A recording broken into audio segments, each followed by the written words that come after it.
I have started the webinar. Call to order the Committee of the Whole meeting for Tuesday, April 13th, 2021.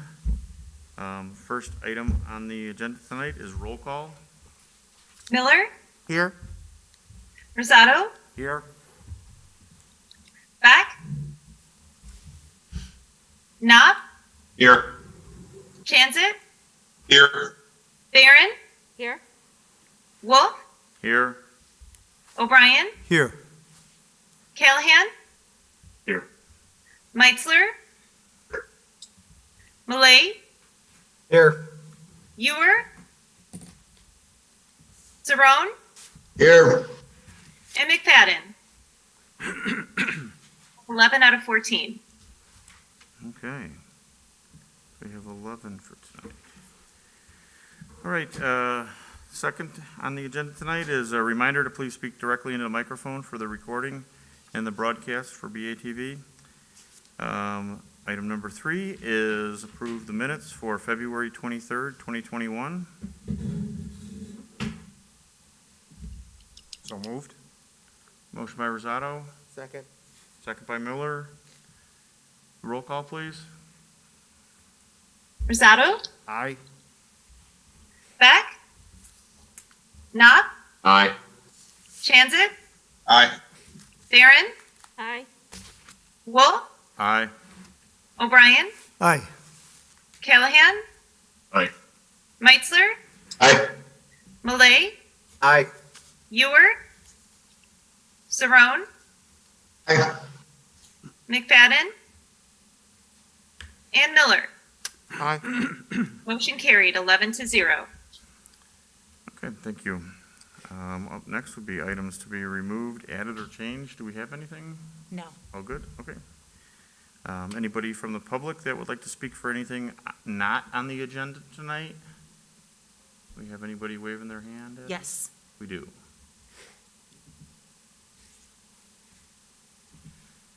Okay, Joni Foster, if you would like to speak?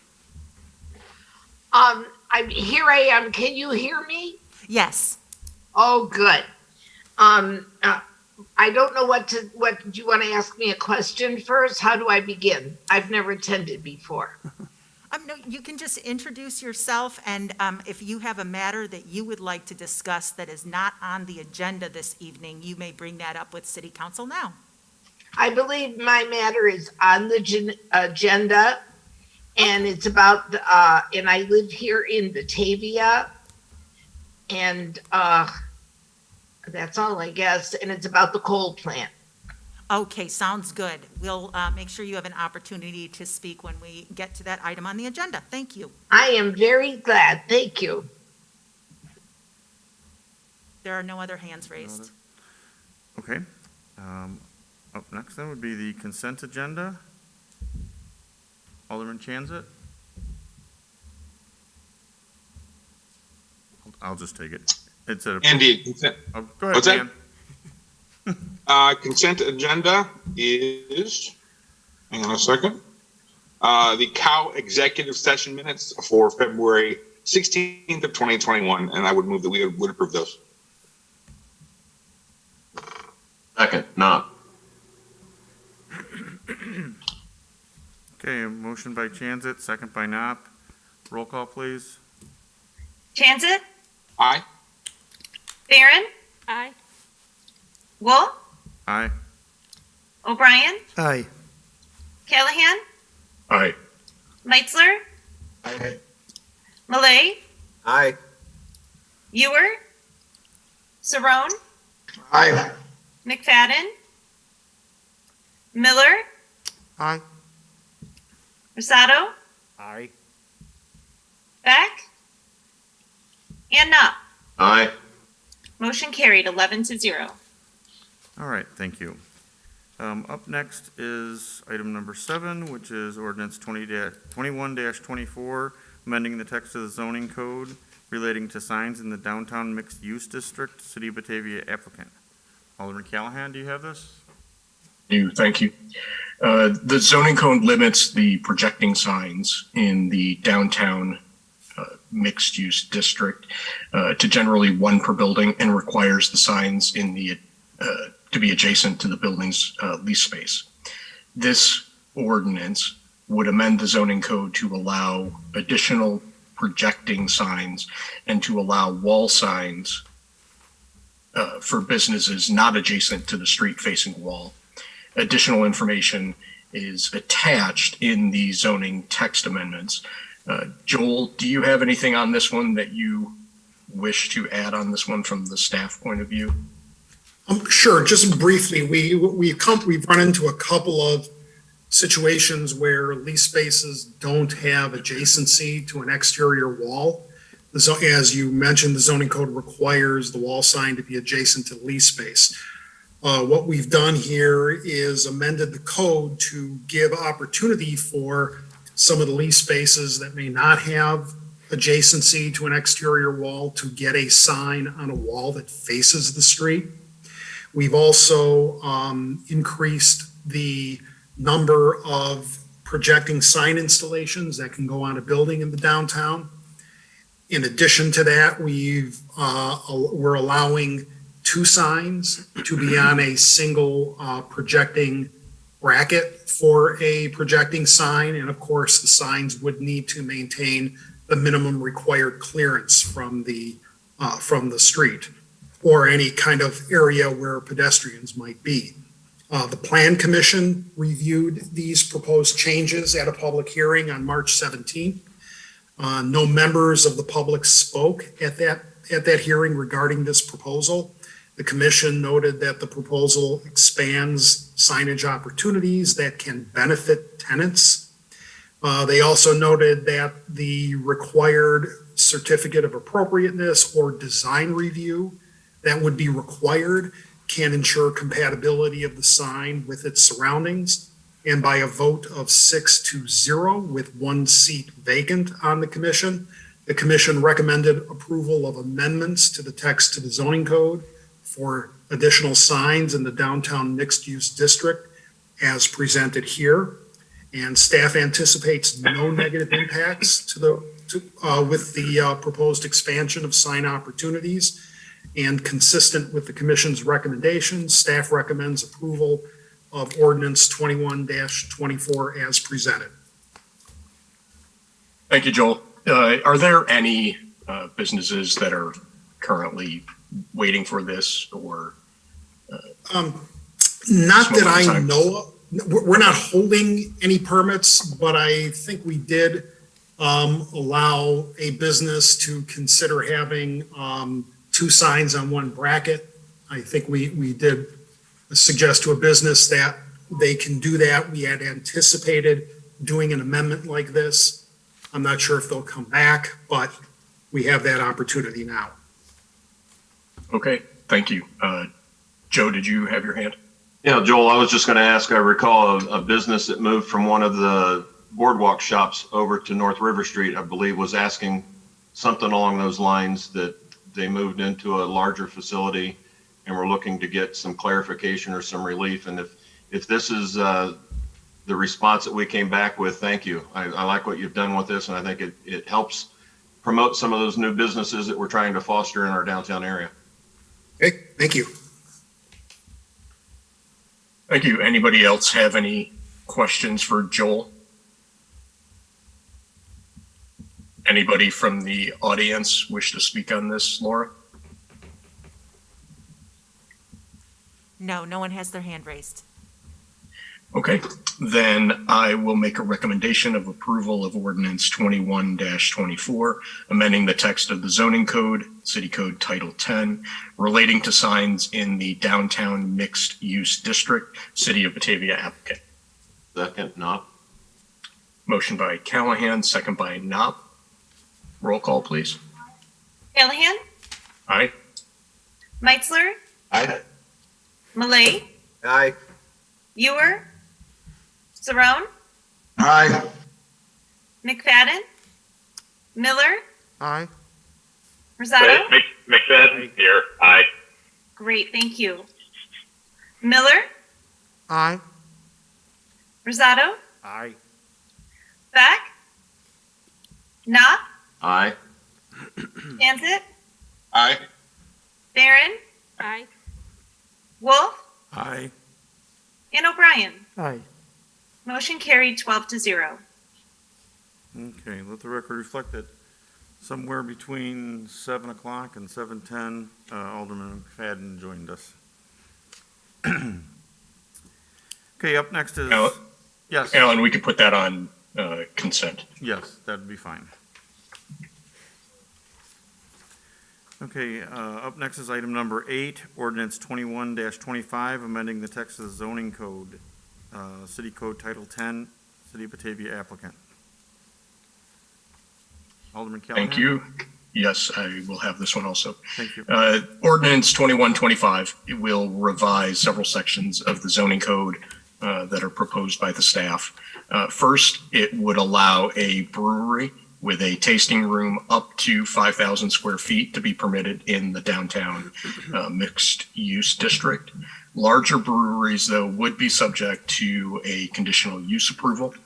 The second proposed change is defining towing service establishments or tow yards as a separate use and would allow them as a permitted use in the light industrial and general districts and a conditional use in the SB district, the service business district, subject to the same limitations for outdoor storage businesses. And the third change is to revise the conditional use period of validity prior to initiation of the use of 1 year. Additional explanation of the proposed changes is in the March 11th staff report to the Plan Commission. But I think, Drew, if you have this one, are there any items that staff wishes to highlight on this? Yes, I do. Thank you, Alderman Callahan. For the most part, they're fairly straightforward, as you outlined them. With the breweries in the DMU district, we did have a speaker at the Plan Commission that spoke in support of that. They are a prospective brewer that is or has inquired with the city about possibly opening a location in the downtown area that kind of assisted with the decision to help revise this, to help try and facilitate that. The conditional use duration item, that it, again, is just to make sure that properties aren't necessarily, once they've been approved for conditional use, they aren't necessarily encumbered with that conditional use for a period greater than a year. Basically, we felt that a year is probably enough time for somebody to decide whether they would move forward or not with a particular project. And basically, in order to meet that criterion, they either have to pull a building permit or initiate the use for that particular use. With the towing establishments, service establishments, we did make one change since the Plan Commission hearing, and that was to add the service business district as a conditional use. We do have one of those businesses located in the service business district, so we didn't necessarily want to foreclose any opportunity for them to expand in the future. So the conditional use would give them that avenue for that. So overall, the Plan Commission was supportive of these requests and found them to be reasonable, and they did recommend by a vote of 6-0 the items that are in the ordinance tonight. Thank you, Drew. Does anybody have any questions for Drew? Laura, is there anybody from the public that wishes to speak on this or No one any has their hand proposed raised. businesses? Okay. Okay. I know that there was the memo did discuss some hesitancy about an alcohol business in the downtown, but I think we have to look at our prior experiences, and especially as we've created some of the laws and some of the changes to the zoning code. One of the particular businesses that was in the downtown and moved out to the light industrial area over in Westtown, many of us know their business, is been very successful. So I would think that those concerns probably are a little bit allayed with the type of businesses that we do attract in our downtown. So does anybody have any questions, any further questions for Drew on this issue? Then I would make a recommendation to City Council approval of ordinance 21-25, amending the text of the zoning code breweries, towing establishments, conditional use duration, City of Batavia applicant. Second, no. Motion by Callahan, second by Knopp. Roll call, please. Callahan? Aye. Meitzler? Meitzler? Aye. Malay? Aye. Ewer? Zarone? Aye. McFadden? Aye. Miller? Aye. Rosado? Aye. Beck? Knopf? Aye. Chanzit? Aye. Barron? Aye. Wolf? Aye. And O'Brien. Aye. Motion carried 12-0. Thank you. And Alan, that can go on consent Consent as to. well. Okay. Okay, we'll move on then to item number 9, which is resolution 20-30-R, authorizing execution of contract with Performance Construction for the 2021 Ward 1 Storm Sewer Reconstruction. Are you gonna take that one tonight, Gary? I can take it. I'll just let you go ahead and take it. Okay. Start that off. This is actually for the fourth and final phase of the Ward 1 Storm Sewer project that's been ongoing, obviously, for the last several years. This involves the construction of storm sewer to address drainage issues which have occurred in the past in this area of town. If you look at the second page with the number of bidders, we had a large number of bidders, all of which were really good contractors and really good prices. Performance Construction submitted the lowest bid. They have worked on past projects in Ward 1, and they've also worked on some of our Area 3 projects. So we do recommend them. We're recommending that this contract be awarded as we typically do with a 10% contingency to allow for change orders and anything that happens during the course of construction. And then the next page would be the funding breakdown, which shows the budgeted amounts and then the base bid along with the contingency and how that fits into the budget. So a recommendation for an amount not to exceed $1,260,127 award to Performance Construction. So moved. Second. Does anybody want to discuss this? Yeah, I know you want to say something about it. Yeah. Well, it'll be one of my final times to speak to it, but this is a budgeted item, and it is the great storms of 2015 kind of warranted this work. There was flooding we've not seen before like that in the first ward, so I'm happy that it's getting done. But I do want to just give warning to the future councils that we need to keep an eye on the storms that are coming and stormwater conveyance. I've always been a proponent for a stormwater utility. I think it's important for our city to consistently monitor these storms and the conveyance of this water. And, you know, the 100-year flood, it seems to be coming every year, so it's no longer a 100-year flood. It's just giving some heads up to the future council that this is going to only get worse. And we're not, as Gary has said in the past, we're not really addressing it.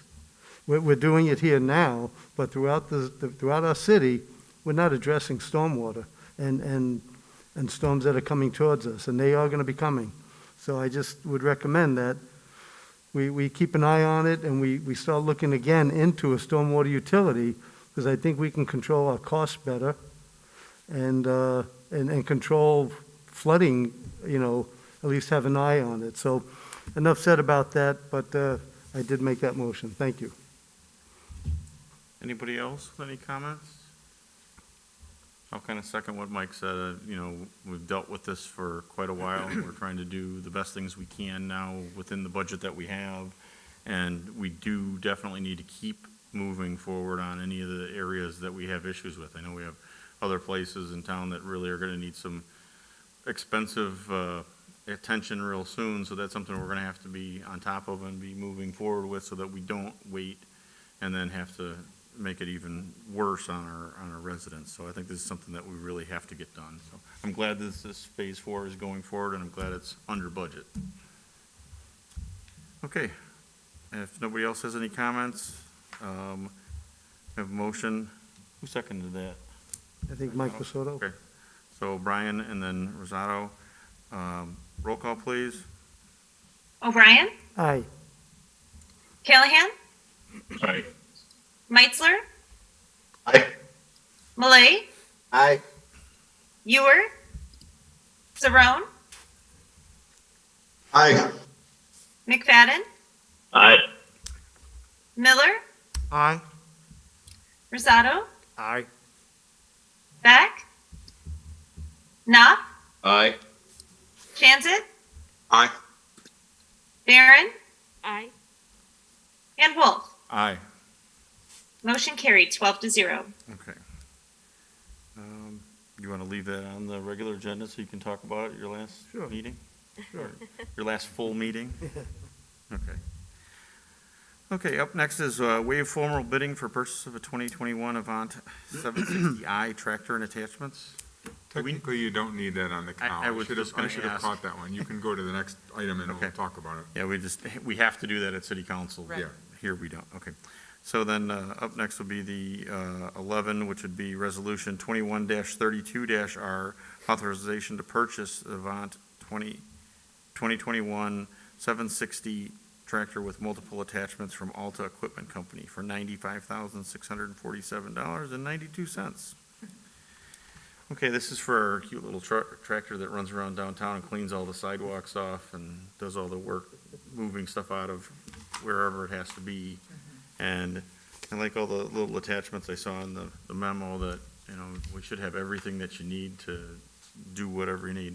Is this an upgrade from what we had before, or is it just a different brand?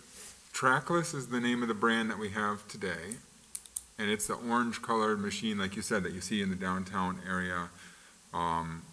Back when we bought the Trackless, which would have been way before my time here, so it was in the early 2000s, that was like the pinnacle, the standard. I mean, that was, you guys got one of the best machines you could get back then, and as it's proven, it's lasted all these years. Now, more manufacturers have hopped into the game. So Scott Haynes continued to look at Trackless, but he also looked at several other brands, this being one of them. And it's actually a slightly smaller machine, but capability-wise, the specs on it are, again, as the technology's improved, the capabilities are there for what Scott needs. So, as you said, we're getting it with a number of different attachments, a couple of attachments we don't have today. I saw the stump grinder. Yeah, I think we had stump one. grinder and root grapple, and that comes from PPS, us having a forestry Right, division and now. we just so. contract out for that before, or we would Yeah. rent one, right? And it's not to say we aren't going to still contract Right, out for some do of that that. work, but as we promised when we created PPS, we've taken over a lot of forestry operations, and our contractual forestry has dropped, very, very minimal now. And we'll also have the ability to do that when we need to. Yes, That's a emergencies, good thing. Good example. Hey, Gary, this is a budgeted item, correct? This is a budgeted item. There's $150,000 in the budget, and typically, we have purchased equipment through the GSA purchasing cooperative. We've purchased a number of pieces of equipment through that cooperative, and that would allow us to not have to waive formal bidding. But the attachments are not part of the GSA. Right? So we could technically buy the machine without the attachments. I said to Scott, let's just do it all in one. We'll waive formal bidding, we'll buy the machine, we'll buy the attachments, it'll just be one motion. And we got a good discount on the attachments. Yes, he got the same discount percentage-wise as if it were through the GSA, but it's technically not in the GSA. Right. So, and it's about time to get this. Our existing one is 2005, Yeah. so it's at its end of life anyway. Especially for a machine like this that gets a lot of use. Right. A lot of use, and I even like the idea that it's a little bit smaller than the other one. Yeah. Because I think that'll help them, maneuver through a lot of the space we have downtown. I think it should make things easier. I'm really happy that, we budgeted $150,000, and we're gonna be below $100,000 on this. So, that's, I think, another good thing. It's nice to see stuff Absolutely. come in under budget. So does anybody else have any comments or questions on this one? Yeah, I just have a comment. Go ahead, Joe. I like the idea that there's attachments for it that give it more use than what you see in sidewalk cleaning and snow removal from the downtown area. The fact that you've now got something that can be used year-round at a variety of job sites, doing a variety of things under budget, speaks highly of Scott and his ability to go out and be creative and find something that'll do even more for less money, and I applaud him for that. Yeah, he did a great job. Alderman Wolf, just to your point there, and I was trying to find it on the list and I just found it. You'll see we have rims and tires. You're probably wondering why we're buying rims and tires, but what that is that for those summertime jobs where you need a wider stance, you'll have wider rims and tires, but in the wintertime, when you need that narrower stance to fit through the tight Right. spaces, you swap them out. Yeah. So that's what that's for. Yeah, and I think that, this is really, the attachments, you look at anything out there in the market like this, there's been so many changes in the equipment. And granted, the other one, served really well over 15 years, but the stuff that's available now and the things you can do with it and make it easier on the employees that we have so that we don't have injuries, we don't have problems, and they're more efficient at the jobs that they're doing. I think this makes, just another step forward. So I think it's a really Yeah, good less thing. injuries is a cost Yep. saving. Oh, yeah. Oh, yeah. Okay, no other comments? I'll make the motion that we recommend to council Resolution 21-032R, authorization of purchase of a 2021 Avant 760i tractor with multiple attachments from Alta Equipment for $95,647.92. Second. O'Brien? All right, we have a motion and a second. Roll call, please. Wolf, Aye. O'Brien, Aye. Callahan, Meitzler, Aye. Malay, Aye. Ewer, Saron, Aye. McFadden, Aye. Miller, Aye. Rosado, Aye. Beck, Knopf, Aye. Chanzit, Aye. and Barron. Aye. Motion carried 12-0. All right, thank you. Up next will be item number 12, Resolution 21-31-R, authorizing execution of renewal agreement with the Association for Individual Development for the Ride and Cane Program. Alderman Chanzit, do you have this? I do indeed. So Ride in Cane, it's a public transportation program, a service that provides curb-to-curb service, bus or taxi for seniors 65 and older, disabled individuals, and people with low income who qualify for the service in Kane County. The program is 24 hours a day, 365 days a year, and offers very affordable fares. It's $4 for the first 10 miles of the trip, and only an additional $1.50 for additional miles over the 10 miles. Program is administered by the Association for Individual Development. It is a partnership with PACE, with the county, and as well as municipalities, townships, and social service agencies who do serve as local sponsors. Now, the city's share of operating costs and administration, whatnot, is $80,000 per year. And the current agreement that we have with the organization is set to expire this summer in July.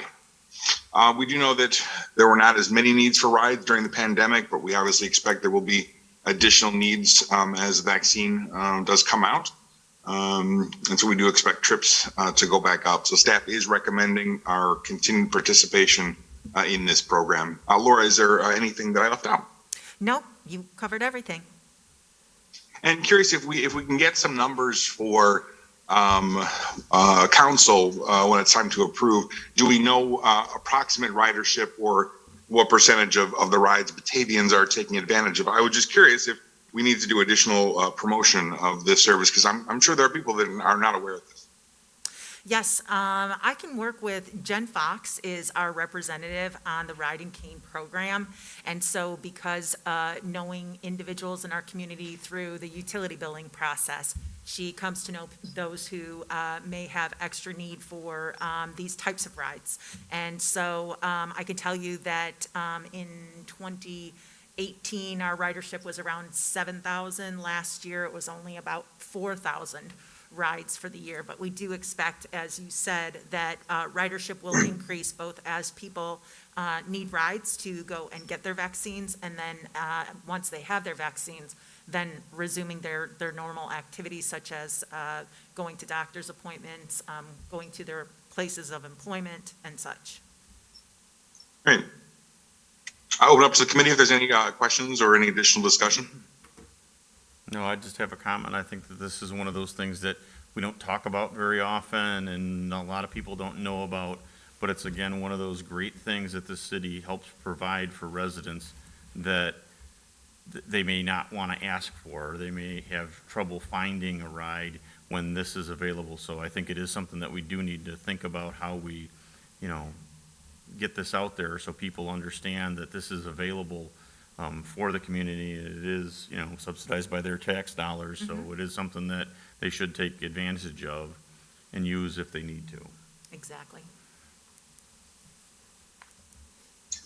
Great, then I would move that we set Resolution 21-31-R, authorizing execution of a renewal agreement with AID for the Ride and Cane program.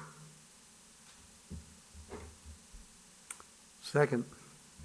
Motion and a second. Any additional discussion? If not, clerk, please call the roll. Chanzit, Aye.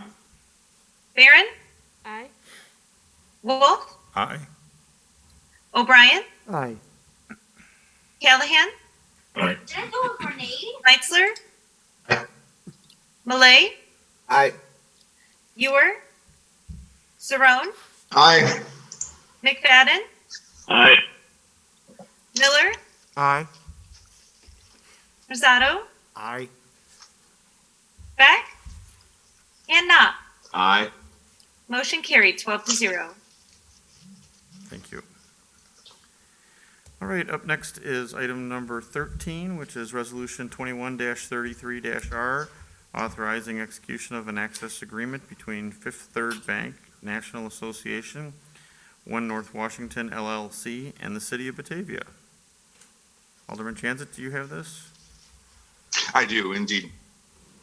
So according to the terms of the RDA between One North Washington LLC and the city, the developer and its lender are required to enter into an agreement that gives the city access to the site for the purpose of completing the project in the event that the developer does default. And so that's what this resolution is seeking authorization for that access.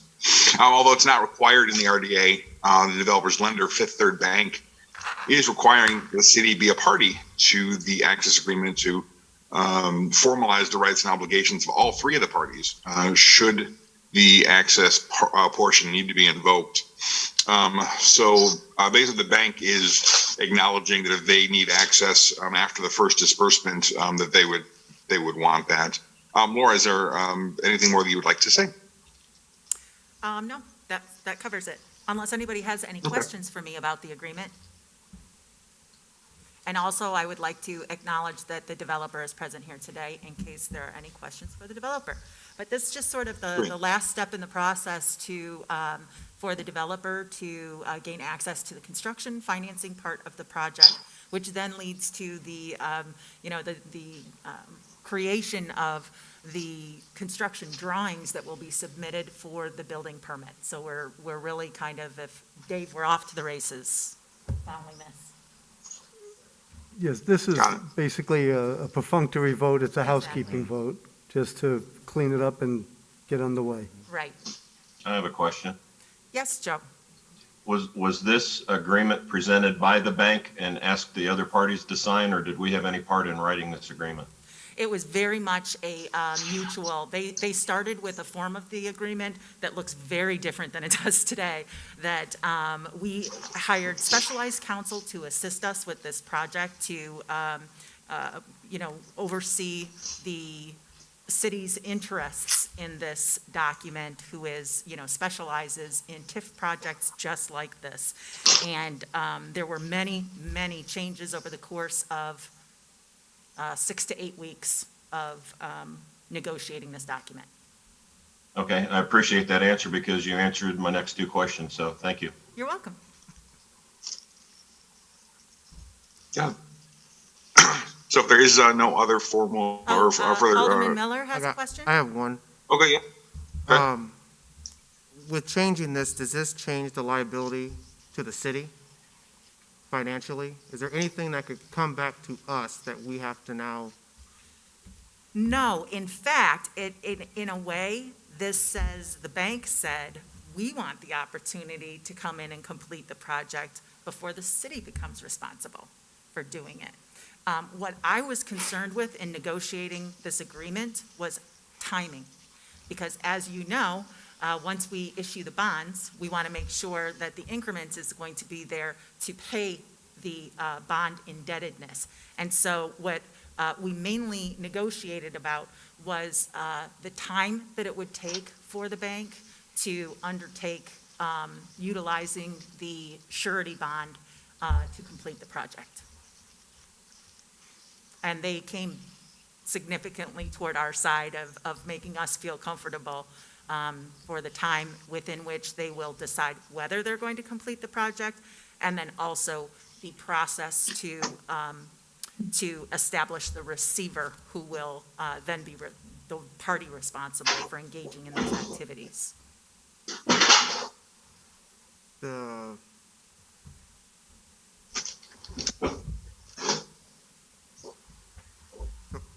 So, or you just said if I'm just trying to understand, if they don't finish it, Then it comes to us and we use the completion surety in order to complete the project. Or they could, the other thing is the city has the first right to complete the project if the bank hasn't made any disbursements on the construction loan, because the bond issuance, our bond issuance is going to come in first, right? The 16 million to build, 11 million of it around that is building the public parking facility. And then the remainder covers TIF eligible costs of the developer. Next in would be the equity portion coming from the developer themselves. And then finally, the bank's money would come in. So if the bank hasn't put any money into the project, we can use the completion bond to complete the project ourselves.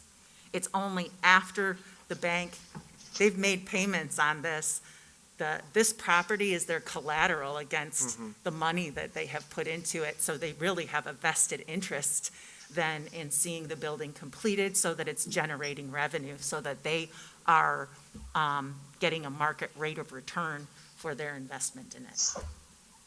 As a banker, not tremendously surprised the bank would have an interest in this. It was just a matter of, we wanted them to get moving quick enough, which is sometimes, they're global corporations, so that sometimes isn't their forte. Completely unfamiliar with that.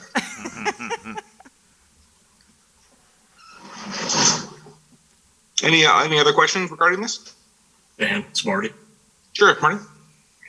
Laura, you said, or the memo states in there, there's a distinction between 100,000 and above and below. Can you describe why that dollar amount was there? Sure. It was really put in the bank and the developer, in their vast experience in working on projects like this, that the $100,000 number would be a high amount of funding to have been provided. So, but it's not going to be a $0. So you remember when I said that the city has the right to come in and complete the project before the bank has made the first disbursement on the construction loan? There's still going to be this de minimis amount of fees associated with the establishment of the loan that are going to be part of all part of that financing. And so the city, if we want to take control of the project at that point, we can pay off that de minimis amount and construct the project ourselves. Thank you. And so if we take over the project and complete it, or if the bank takes over the project and completes it, both of those end up with possession of the building by the bank at the end of the completion, correct?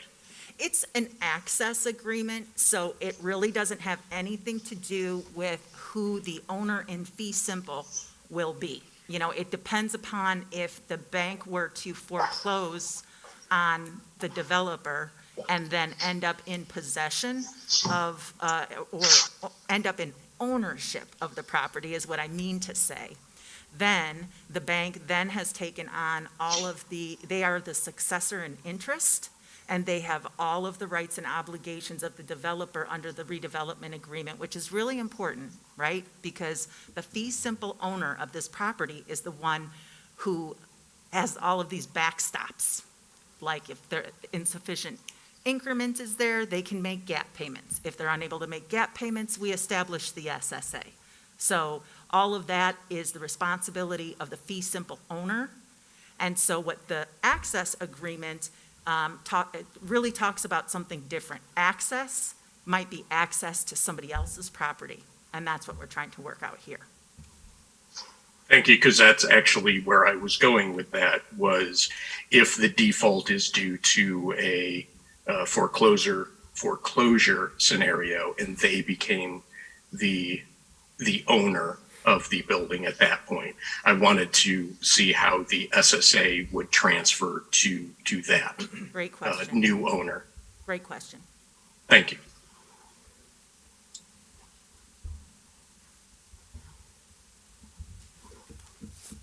Any other questions from the committee?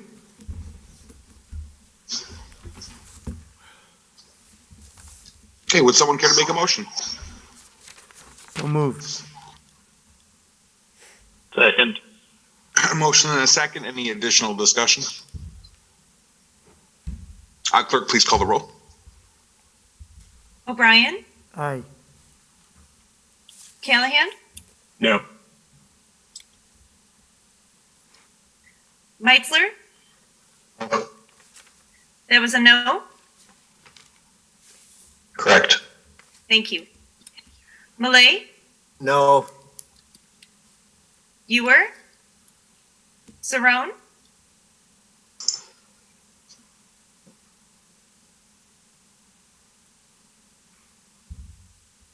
Saron, Aye.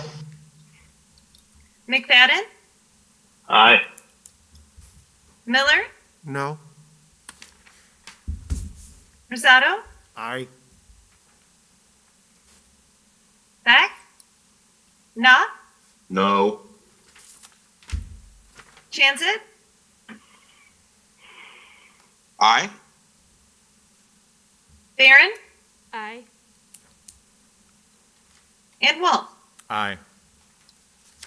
Motion carried 7-5.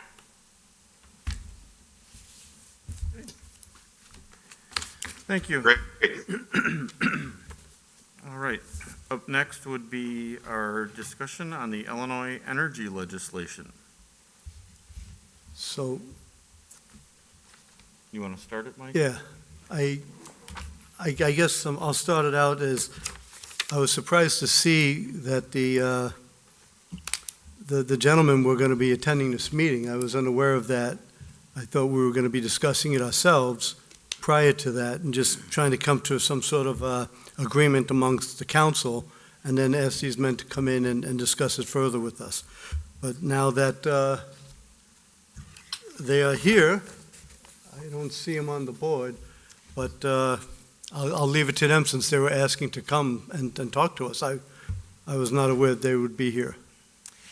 So we only have two hands up at this point, and that would be Joni Foster, who put her hand up before. Can I activate her microphone for her to? You know what, absolutely. All right. I mean, Is Bill Cole and Bill Scown and Kevin Bream, Carrie Shepard and J.C. Kibbe, they're not here? They are here. They are. They're on the attendee side. Okay, well, we can ask, I guess, ask Joni to speak up, and then we'll have those gentlemen present their responses, I guess, to Gary. Okay, Joni, are you there?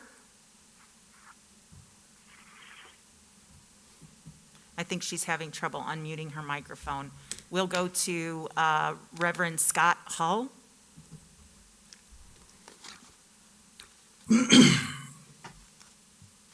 Hello, Here. go ahead. Excellent. Can you see me now, or I'm not sending a We video? see you and invite? hear you. Excellent.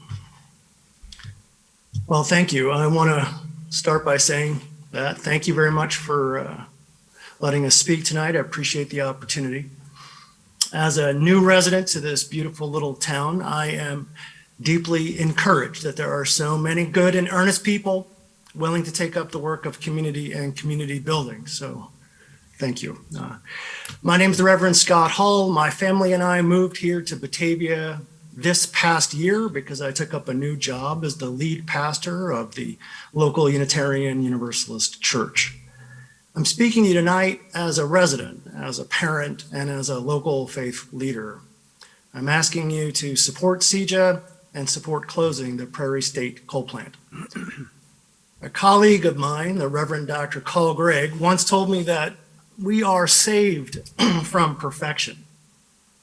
It's kind of a funny thing to say out loud, but the point is this: no one's perfect. We are all on a journey from complete ignorance to at least some measure of knowing. There is no fault and no blame for not knowing everything, but as the poet Maya Angelou once said, when you know better, you do better. Years ago, when Batavia was facing increasing energy costs, we bet on Prairie State. With what we knew then, we made the best guess that we could with the information we had. We couldn't know that energy costs would change. We couldn't know that Prairie State was a bad bet. It's pretty clear that we know better now. And no, closing Prairie State is not a little change. It's a big one. It's a big deal. But we can know that coal is not the future. We can argue the details and the timing, but we know, this is something we do know, coal is not the future. We also know that Prairie State is putting out an enormous amount of pollution, not in the future, but right now. People are getting sick. People are getting very sick. People are dying. We know this. And yeah, I get it. I understand that we may have to pay more. Talking to the average resident, for the sake of argument, that's me, with the closing plans, I personally could be paying an extra $100 a year if we went ahead. An extra $100 to help move our nation forward, move our community toward a cleaner future. $100 to save the lives of some 50 Illinois citizens, neighbors, friends, family members, taxpayers, 50 Illinois citizens every single year who will likely die due to pollution we can avoid, pollution tied to Prairie State. $100. Honestly, that sounds like a good investment to me, the moral investment. You can sign me up. I brought my kids here to Batavia, to the town of windmills, and we love it here. And I want to tell them that the leaders of their new community care enough, are humble enough, are brave enough to say, we made a mistake, but we're going to fix it. Because we all make mistakes.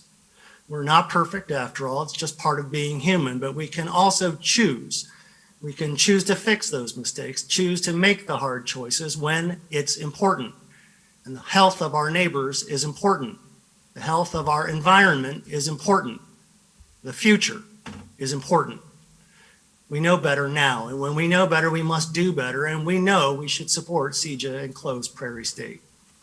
So thank you for your time, for your kind attention, and for your continued leadership in our beautiful little town. May Well, God bless you. Thank you. Well, welcome to Batavia, and thank you for your comments. Joni, are you there? Yes, I am. Hi, I'm a resident of Batavia as well. I've been here 2 years now. I'm a journalist and I'm retired now, but I writing about clean energy. And here in my town, I found this out, and I'm so passionate about closing that plant. I am so passionate. And I will do everything I can to help close that plant. And I hope you'll help me too. That's it. All right, well, thank you for your comments, and welcome again to Batavia for the last Thank 2 you. years. Thank you. Okay, so, I mean, we can open it up to the Illinois Clean Jobs Coalition folks. So If- next is Bill Scown. Okay, Bill, go ahead, please.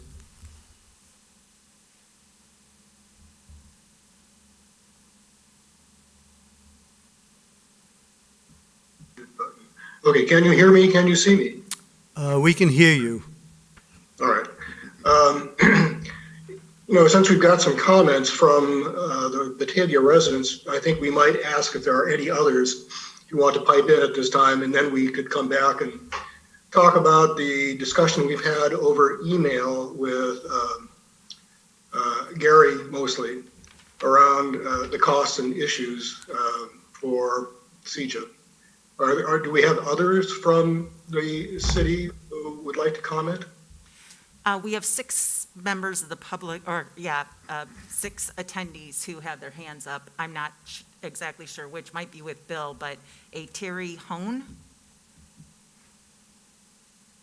Yeah, so I'm fine. Why don't we go do that first, and then we'll come back to our discussion.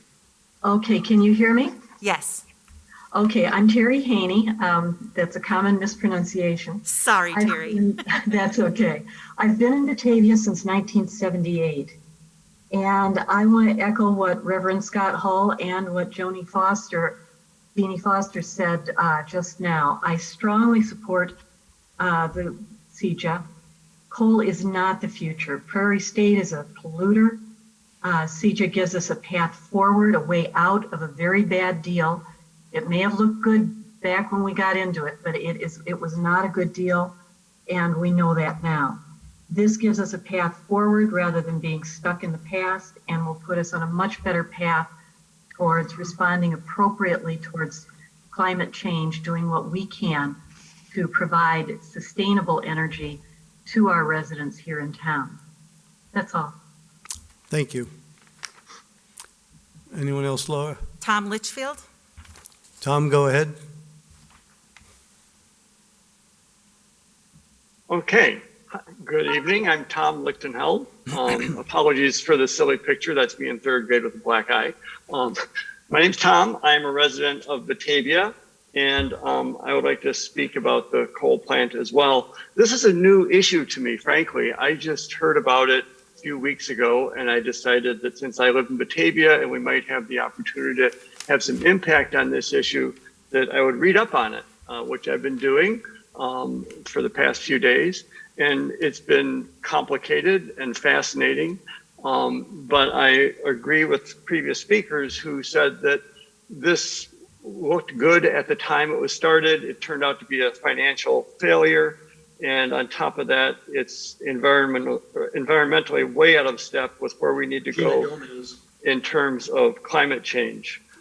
So I see this as an opportunity for a local municipality, Batavia, to actually have an impact on an important global issue. In addition to that, I couldn't help but notice earlier in the meeting today, someone, and I apologize for not knowing exactly who it was, someone started a discussion about impending floods and floodwater, handling floodwater in Batavia. These things are not unrelated. They're very related. The impact of climate change comes down to very practical issues like what are we going to do with this new phenomenon of weather change. Probably be willing. So on one hand, this is philosophical and it's theoretical, but it really comes down to these things like how are we going to handle floodwater in the future, knowing that it's going to happen with climate change. So with that, I will just advocate for anything we can do to close the coal plant. Thank you very much. Thank you, Tom. Next is Brenna Flower. Brenda, go ahead, please. Hi, my name is Brenna Flaughter. I've lived in Batavia since around 1990, so about 30 years. And I just wanted to say that I support what Reverend Hull was saying, and I support the Clean Energy Jobs Act. As someone with asthma, I think it's really important to have clean air, and I hope we can encourage the closing of the Prairie State plant. Thanks. Okay, thank you, Brenda, for your comments. Next is Regina Gomez. Regina, go ahead, please.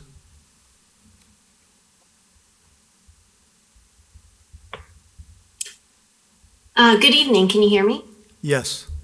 Okay. Well, I too picked up on the earlier discussion on the flooding, and I just have a few comments. First of all, I've been a practicing physician for 26 years. I'm a medical director focused on safety and quality, and I'm part of a medical consortium that actually represents 600,000 clinicians with the concerns that I'm going to share with you this evening. As far as the flooding, this is something that the BRACE, the Building Resilience Against Climate Effects, Illinois CDC sponsored study for our state has determined, these extreme precipitation events have been increased since the 1990s. So it is definitely something that is affecting our state. And as we look forward, the prevention of the causes of illness and injury usually costs less and has better outcomes. So any investments we make in our health, whether that's, the exercise we do or the food choices that we make, those are easily undone if our air isn't clean, or if our food isn't healthy, or if our water isn't clean enough to drink. And a power plant such as Prairie State damages our health because of the carbon pollution and other dangerous pollutants. I wanted to also mention again what the Reverend had spoken about, the 50 deaths. You've probably heard many statistics about the impacts of air pollution, the premature deaths, but it's more than that. The previous speaker talked about asthma, it's breathing problems, it's more heart attacks, it's worse allergies, heat stroke, worse mental health. Mental health is specifically associated, that's what the BRACE study showed, it's specifically associated with flood events. And I just want you to know that as, from a physician standpoint, this is real. And it's happening today. It's happening to citizens of Batavia and all around Illinois. According to the American Lung Association, these toxic chemicals that we breathe in the air, they hurt the health of nearly half of all Americans. So pollution has a direct and profound impact on our health. And the last thing I wanted to share with you is what I do for a living, and that I'm an obstetrician gynecologist. And one of the most difficult situations that I deal with at the hospital is the prevention of a preterm birth. One, because these babies are at risk for death and long-term disability. And two, the mother and the family are subjected to long and intensive and extremely expensive hospital care. We know today that air pollution and ambient heat is significantly associated with preterm births in the United States and in our state. March of Dimes gave us I think a D+ on our preterm birth rate. So this is just one example of the price that we pay for decisions to allow pollution to continue. And another good example is long-term disability. Is one of my young adult acquaintances. He was born preterm and he has to go inside when it's hot outside because he finds it difficult to breathe. So I just, would like to say to all of you that I think there's an opportunity here to help reduce our air pollution and to prevent illness. And we can be part of that solution to a just transition to safe and clean energy so that every breath we take is a healthy one. So thank you so much for your time. Thank you, Regina, for your comments. Anyone else? Next is Ann Heavy. Go ahead, Ann, please. Hello, can you hear me? Yes. Hi, thank you for calling on me. I have nothing really to add to all the comments that have preceded me. I just want to say that I agree very strongly with them. I feel very strongly in support of the Clean Energy Job Acts, and I wanted to add my voice to my fellow Batavia citizens. I've lived here for 30 years. I love it here. We need to make good decisions, and this is an important one to make sure that our state reps vote the right way. So if Batavia can encourage that, it's an important thing for us to do. Thank you. Thank you for your comments. Next is Jake Gurmscheid. Jake, go ahead, please. Hi, hello. My name is Jake Gurmscheid. I'm a lifelong Batavian. My family's been here for many decades. Thank you for letting us all speak here. Just want to throw my voice and my name behind this bill. I specifically support this bill, but the general movement towards clean energy and jobs in the United States. And I think a show of support from the city on this specific bill provides a unique opportunity to not only right the political blunder that was the original deal with Prairie State, but also allows Batavia to be a leader in not only in Illinois, but in the United States on clean energy. And I know growing up in Batavia doing that third grade Batavia history project, we love to talk about how this small town is a national leader. That's all I've got to say. Thank you. Thank you, Jake. And next is Daniel and Susan Russo. Okay, Daniel and Susan, go ahead, please. Okay, this is Susan Russo. Daniel and I have been residents for 43 and 36 years respectively. And I just wanted to express my support for CEJA and encourage the City Council to back it for passage by the Illinois Legislature. As I indicated in my letter to all of you this week, I am concerned that the costs of pollution to Batavia as an owner of Prairie State Energy are not being fully considered, and would ask that you take that into consideration. And I'd also like to indicate also that you have, I know, struggled in the past with, trying to get out of this contract. It has been a thorn in the side for the city. And I really do see CEJA as a potential golden ticket for you. It's not going to be cost-free. I think you can try to see if some accommodations can be made by the state to alleviate or assure Batavia for its particular and kind of unique situation in its relationship with Prairie State. But I do think it's important for us to move on, get away from this contract, and do it for the citizens of Batavia as well as Illinois and our country. I know that the city of Batavia has expressed and has backed a position of trying to do things in an environmentally friendly manner, and with a recognition of climate change. This is expressed in the 2014 Comprehensive Plan, as well as in the 2018 Greener Region Compact that you signed on to. And I think this supporting CEJA is your opportunity, the city of Batavia's opportunity, to put our money where our mouth is. And therefore, I sincerely ask that you do support CEJA as we move forward into a future that will hopefully be brighter for all of us, and especially for our children, grandchildren, and great-grandchildren. Thank you very much. Thank you, Susan.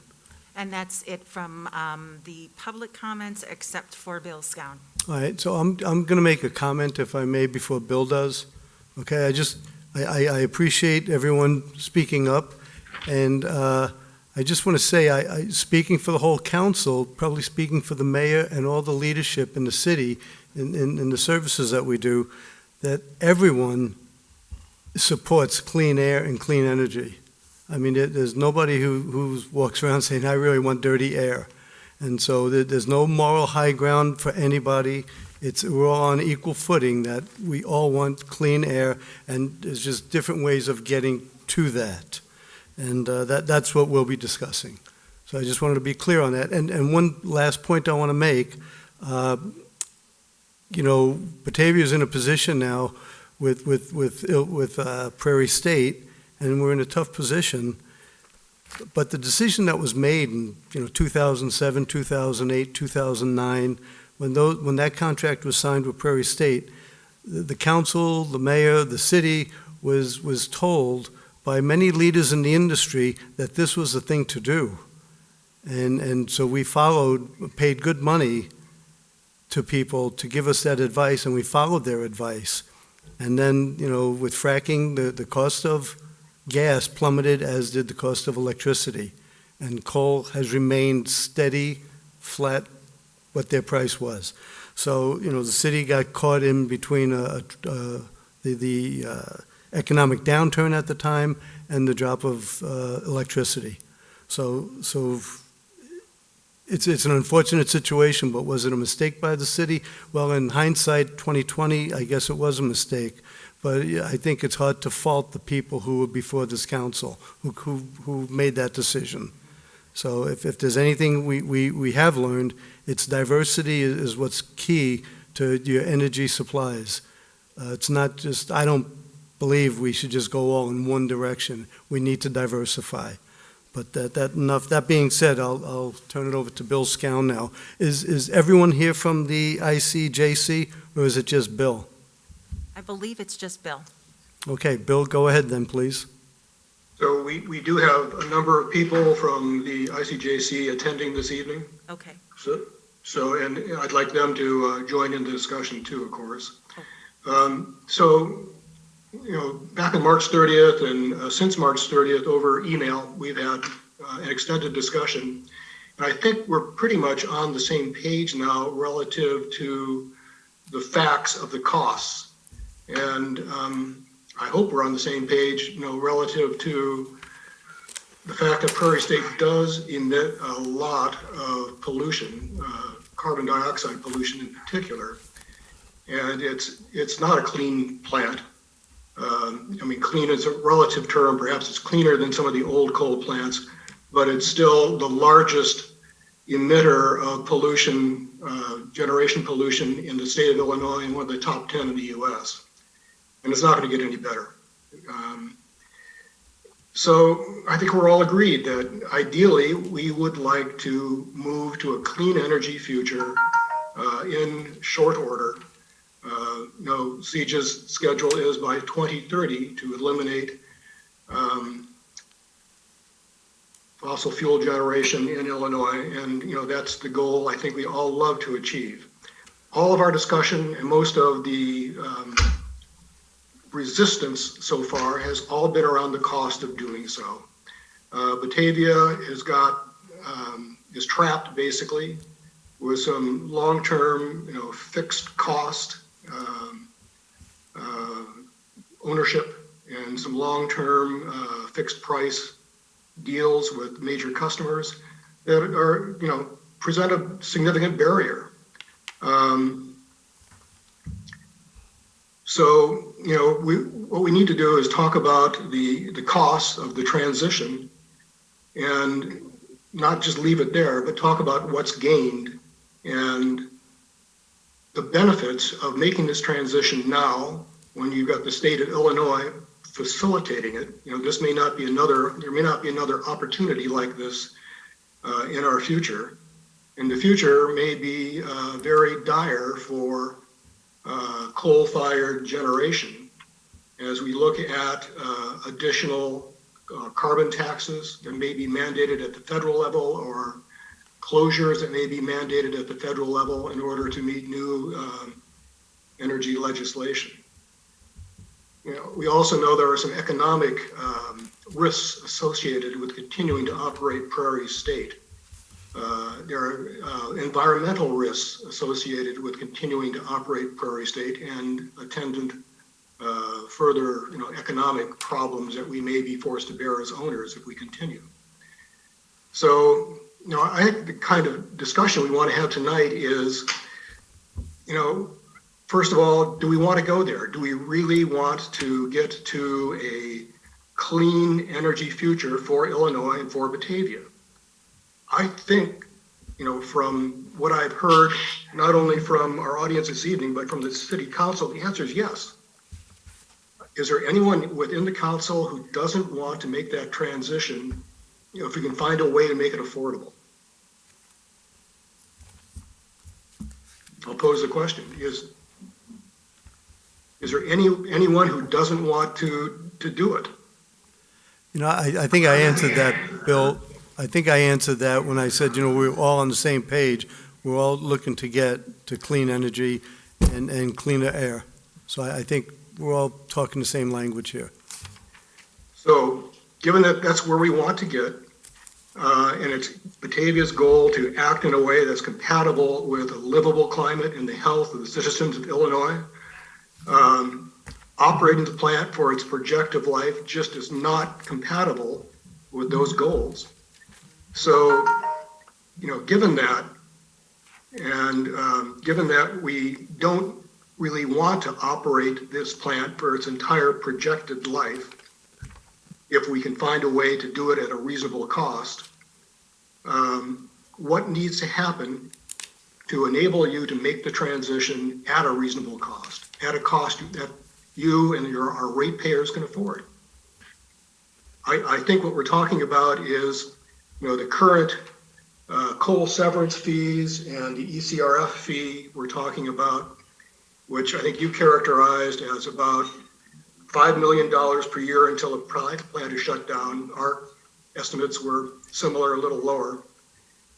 My understanding is that poses a rate impact that you believe your customers can't bear. Could you elaborate on that for us? Yes, so our finance director did an analysis of what the impacts would be to both our industrial ratepayers and also our residential ratepayers. It's basically a 16% increase, and for CEJA alone. We also have the need to save for capital expenditures for necessary maintenance for the utility as well. And we haven't made any increase in our electric rates for 6 years. We've kept our rate steady. So between the need for a regular rate increase and what CEJA will put on us, we're looking at an increase to across the board of 20%. I think that this would be so significant to households that it may become a determinant of whether they are able to continue to live here. I think it would also be a determinant to current businesses whether they can stay here, and new businesses whether they want to locate here or not, which would throw the financial sustainability of our city, not just our electric utility, into turmoil. So I understand that the 16% results because you've got at least one customer with a fixed price deal that has a long term. Then you have some other major industrial customers that you feel could not bear a pro rata share of the $5 million per year transition cost. Is that correct? Yes, but the 16% that I'm talking about is across the board. So even if you looked at a home that had an average bill of, $200, you're looking at an additional $360 per year. So I have a hard time understanding that the combination of the coal severance fee and ECRF amounts to about 1.1 cents per kilowatt hour. Are we talking the same numbers here? Yes. 1.1 cents per kilowatt hour, I would think, on a typical residential bill, let's say 8,000 kilowatt hours per year. But then we have the not even distribution amongst the rate class. I think we're talking about quite a bit less, So as Gary says, we're $100 or less a year. Oh, one moment. Excuse me. Mhm. This is Peggy Colby. I'm the finance director. So I thought maybe I could contribute to how that calculation came up with. You already have the information that, yes, we do have a fixed contract with our largest user, which represents a very large share of our kilowatt hours sold. And then in addition, our top 8 customers represent a very large share of kilowatt hours sold. So the document that I sent the city council was that I would recommend a 6% increase for those 8 customers. Obviously, we can't increase the one that we're under contract with. And then 16% for all other businesses and residential to come up with that 5 million. Got it. Thank you, Thanks. Peggy. Thanks, Peggy. Sure. There are Okay. also, many of those who spoke today referred to CJA as being a golden ticket that gets us out of our obligations to Prairie State. Peggy, would you speak a little bit about our ability to restructure those bonds, make those bonds go away, or the process that we're talking about, securitization?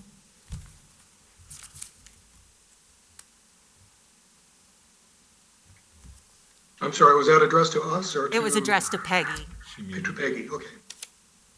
She's muted. You're muted, Peggy. I'm sorry. That's all right. What did you ask? I asked about the, some of those who spoke said that CJA is going to alleviate our obligations associated with Prairie State, that if Prairie State closes, that's like, I've heard the term golden ticket for us to get out of these obligations that we have. But could you please speak to Sure. that? Sure, I can elaborate on that. Our debt is structured, I wasn't involved in the issuance of the debt, but it was structured in such a way that it cannot be refunded. It has a make whole provision, so we are obligated with, we did refund the debt we could, but there's a large portion of debt that cannot be refunded.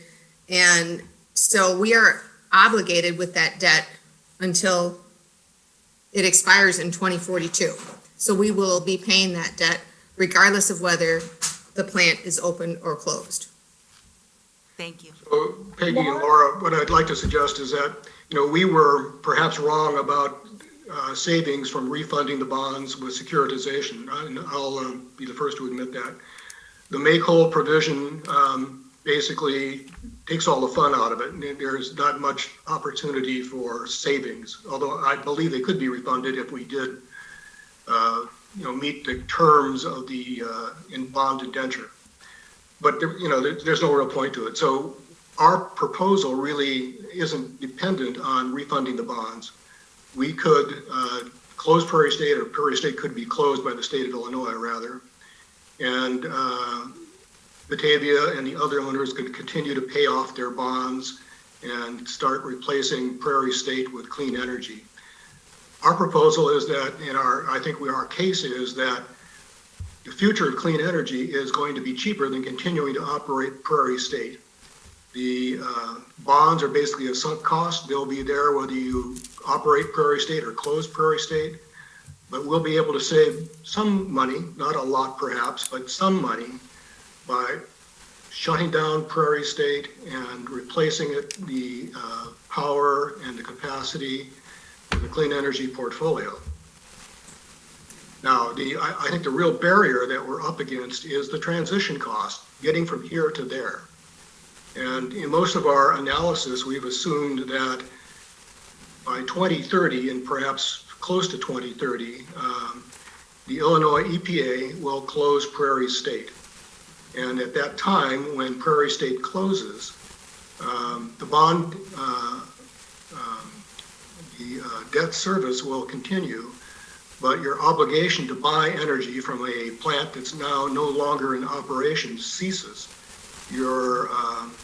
From what we can see in the PPA documents that we've seen, it looks to us like you will be able to renegotiate or for that PPA or establish a new PPA with new suppliers.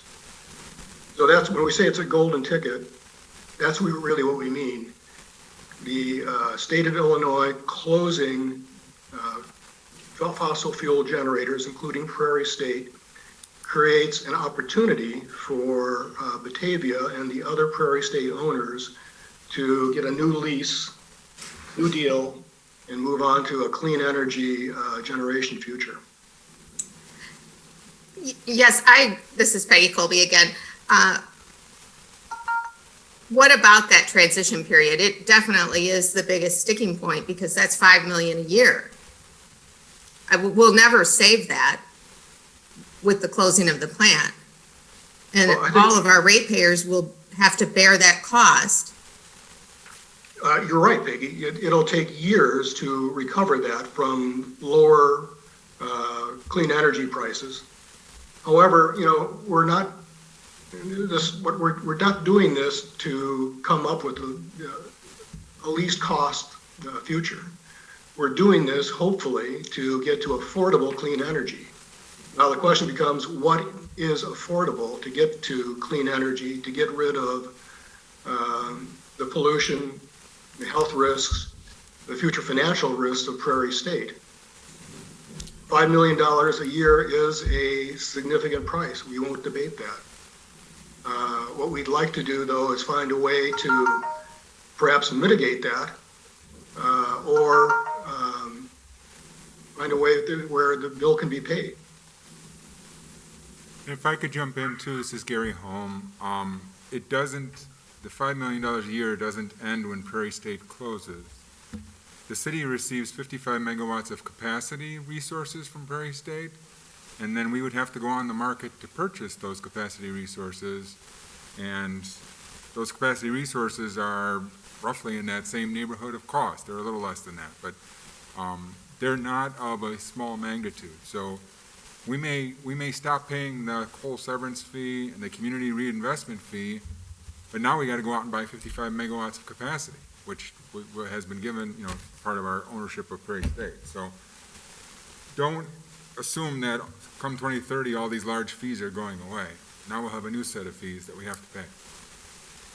So Gary, the RMI study, looked at the Prairie State operating costs, looked at the future of a clean energy portfolio, and concluded that the clean energy portfolio and the cost of the clean energy portfolio for both capacity and power would be lower. So I think we have a difference of opinion on that point. Are they hard figures, Gary, from the projections from clean energy? The RMI projection? No, they're not yours, but are they hard figures? Is that just a projection? They're all that they'll be? projections. There's all projection. Yeah, just like in 2005, we had certain consultants right. in here projecting for us. Right. So I think, Bill, some of our fears are that, we jumped in with both feet for coal in 2005 to 2008, and now we're being asked again to jump in both feet with, wind and solar. And I think in Batavia's best interest, for clean energy is we're looking for clean air and not all the residue of that's caused by coal plants. But, I think in our best interest, it's diversification is what we've learned, if anything. And so I think, for all Illinois people, gas is going to be in their future, I would have to think. And so that's part of the diversification. So I don't know the right and the wrong of it, but what you're telling us is mostly just projections, and it's not hard facts yet. I mean, I know what we're paying is hard facts. Well, of course, 2030 is got to be a projection. We don't have hard costs for 2030 right now. However, futures indicate that, well before 2030, the cost of power and capacity is going to be break even and lower for this clean energy portfolio. And we're not talking about a single source of generation like Prairie State coal. We're talking about a portfolio that's diversified, solar and wind, but also efficiency, storage, the ability to reduce demand management. And the RMI folks who have shown us the trends, including the current market costs and the current futures market, clearly indicate we're well on our way. So I think there is real hard evidence behind the assertion that a clean energy portfolio is going to be cheaper and probably very likely sooner than 2030, but certainly by 2030 and beyond 2030, significantly cheaper. So I understand we want to avoid risk, but there are significant risks on staying the course you're on. And the fact that you're piling up, 700 acres of coal ash in their landfill over there, 20 feet deep, is just quite a risk that you're taking. The cost of, environmental regulation from the federal level that could put a price on carbon, $40 a ton or more, which would make Prairie State immediately untenable. You'd be talking about the cost increases that might well go well beyond the $5 million a year. The costs of continuing to operate an aging plant with an aging workforce. There are significant risks that you bear sticking with your Prairie State current plan.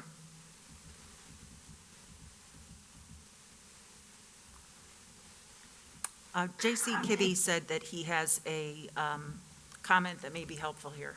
Okay, JC, please. Thank you.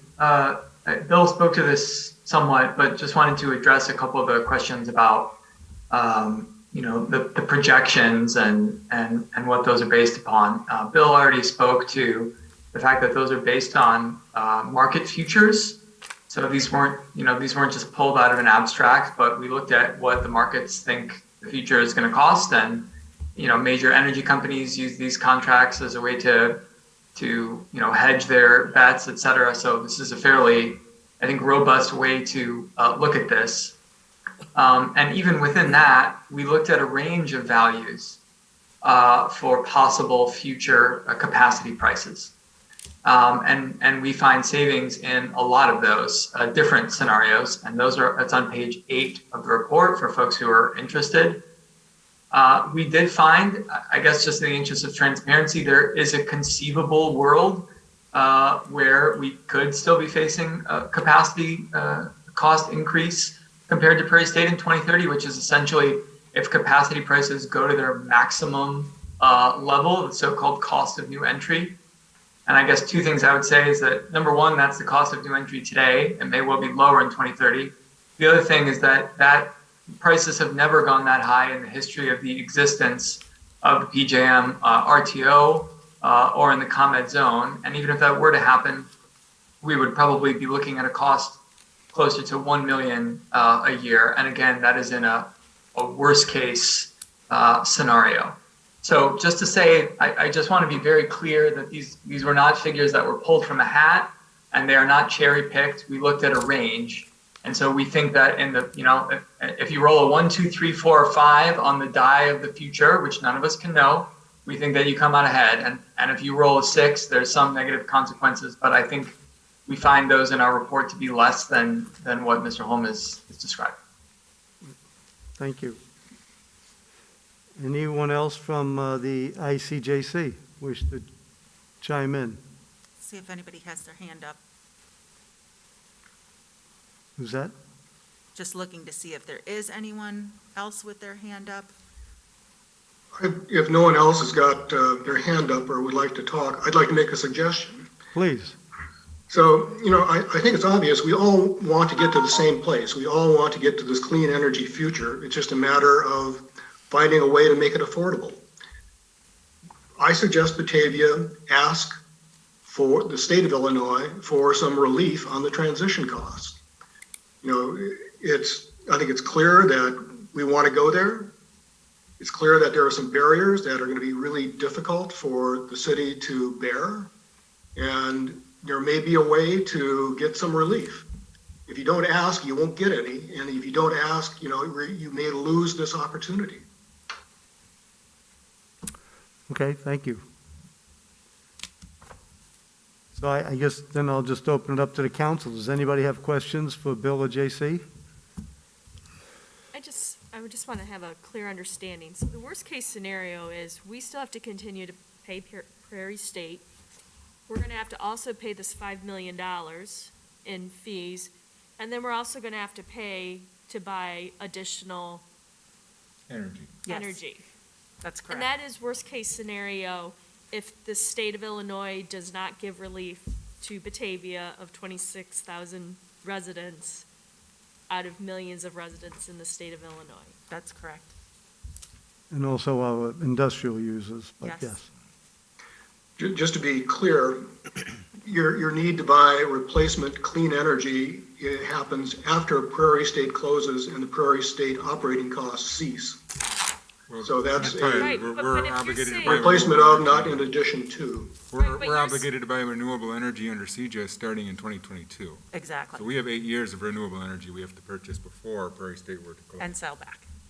And sell back, correct. Right.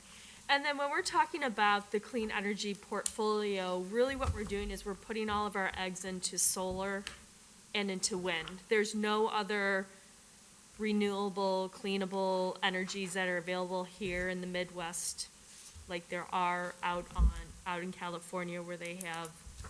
Hydro. There's a tiny bit of hydro in Illinois, and I say relatively speaking, it's very tiny. Right. We don't really have obviously hydro resources in Illinois, unfortunately. Okay. Until 2050, you have nuclear. And We in addition can't be to, in a purchase power agreement or a ownership in nuclear. And so- in addition to those, you will have efficiency. You will have storage. You will have flexibility. Yeah, I think RMI assumes up to 50 or 60% for efficiency measures. Right. Say that again, Gary, I didn't hear it. I don't have the RMI report in front of me, but if I, and it was one of the questions that I posed, and I don't know that I ever got an answer to, was the percentage of efficiency proposed and demand response proposed by RMI was up to like 50 or 60%. Basically saying we're going to cut our load by that much in order to make up that component of our generation, quote unquote. I mean, I would hate for us to kind of turn into California where they're dependent upon some of these renewable energies and they have blackouts because they don't have enough capacity during their peak times to provide energy to all of their customers. That's why we always hear about California with their blackouts because they don't have the capacity for that. I guess my other question is, when we talk about purchasing these renewable energies, where would we be purchasing them through? Like, where would our source company go to say, I know they talk about PJM, is that where we'd be going to the market to purchase? So we are in the PJM territory. That's the regional transmission operator. Okay, They're the people who run the high transmission lines, if you will, in okay, simplistic terms. There are then owners of generation within PJM, sometimes outside of PJM as well. The ones that are outside of PJM have to, what we call, have to kind of wheel the power and bring the power into PJM. But anyways, we can go to a generation owner, company XYZ, who owns a wind farm in, I was gonna say Indiana, but Indiana's MISO, who owns a wind farm in parts of Michigan, or northern Illinois, or out in Pennsylvania. We would basically contract with XYZ company to give us X megawatts of energy and capacity from that wind resource, or from that solar resource, and it becomes a market position as opposed to an ownership type position. So you go to long-term, you're basically hedging is what you're doing. right. Going to long-term contracts, and I say long-term, it might be 2 years, it might be 5 years, it might be 10 years, these contracts, and you're signing up with company XYZ for them to deliver these resources to you. Now, what happens in reality, just like what happens today with Prairie State, the electrons from Prairie State don't flow to Batavia. The electrons from Prairie State, generally the flow is from west to east. I'm sure some of the electrons make it to St. Louis, but generally the flow going out of Prairie State is going to head eastward. We don't see those electrons. What we do see is the financial side. So we sell the resources into the market, we get a bunch of money, we then use that money to buy the resources up here that we need for our needs. It's all financial. So even though we'd be contracting with company XYZ, that company XYZ might deliver to a node in Pennsylvania, and we would basically get a check, money, if you will, from the delivery of those assets there that we would then use to buy energy and capacity here at NIHUB. That's very simplistic terms of how it would work. And is that regulated or non-regulated?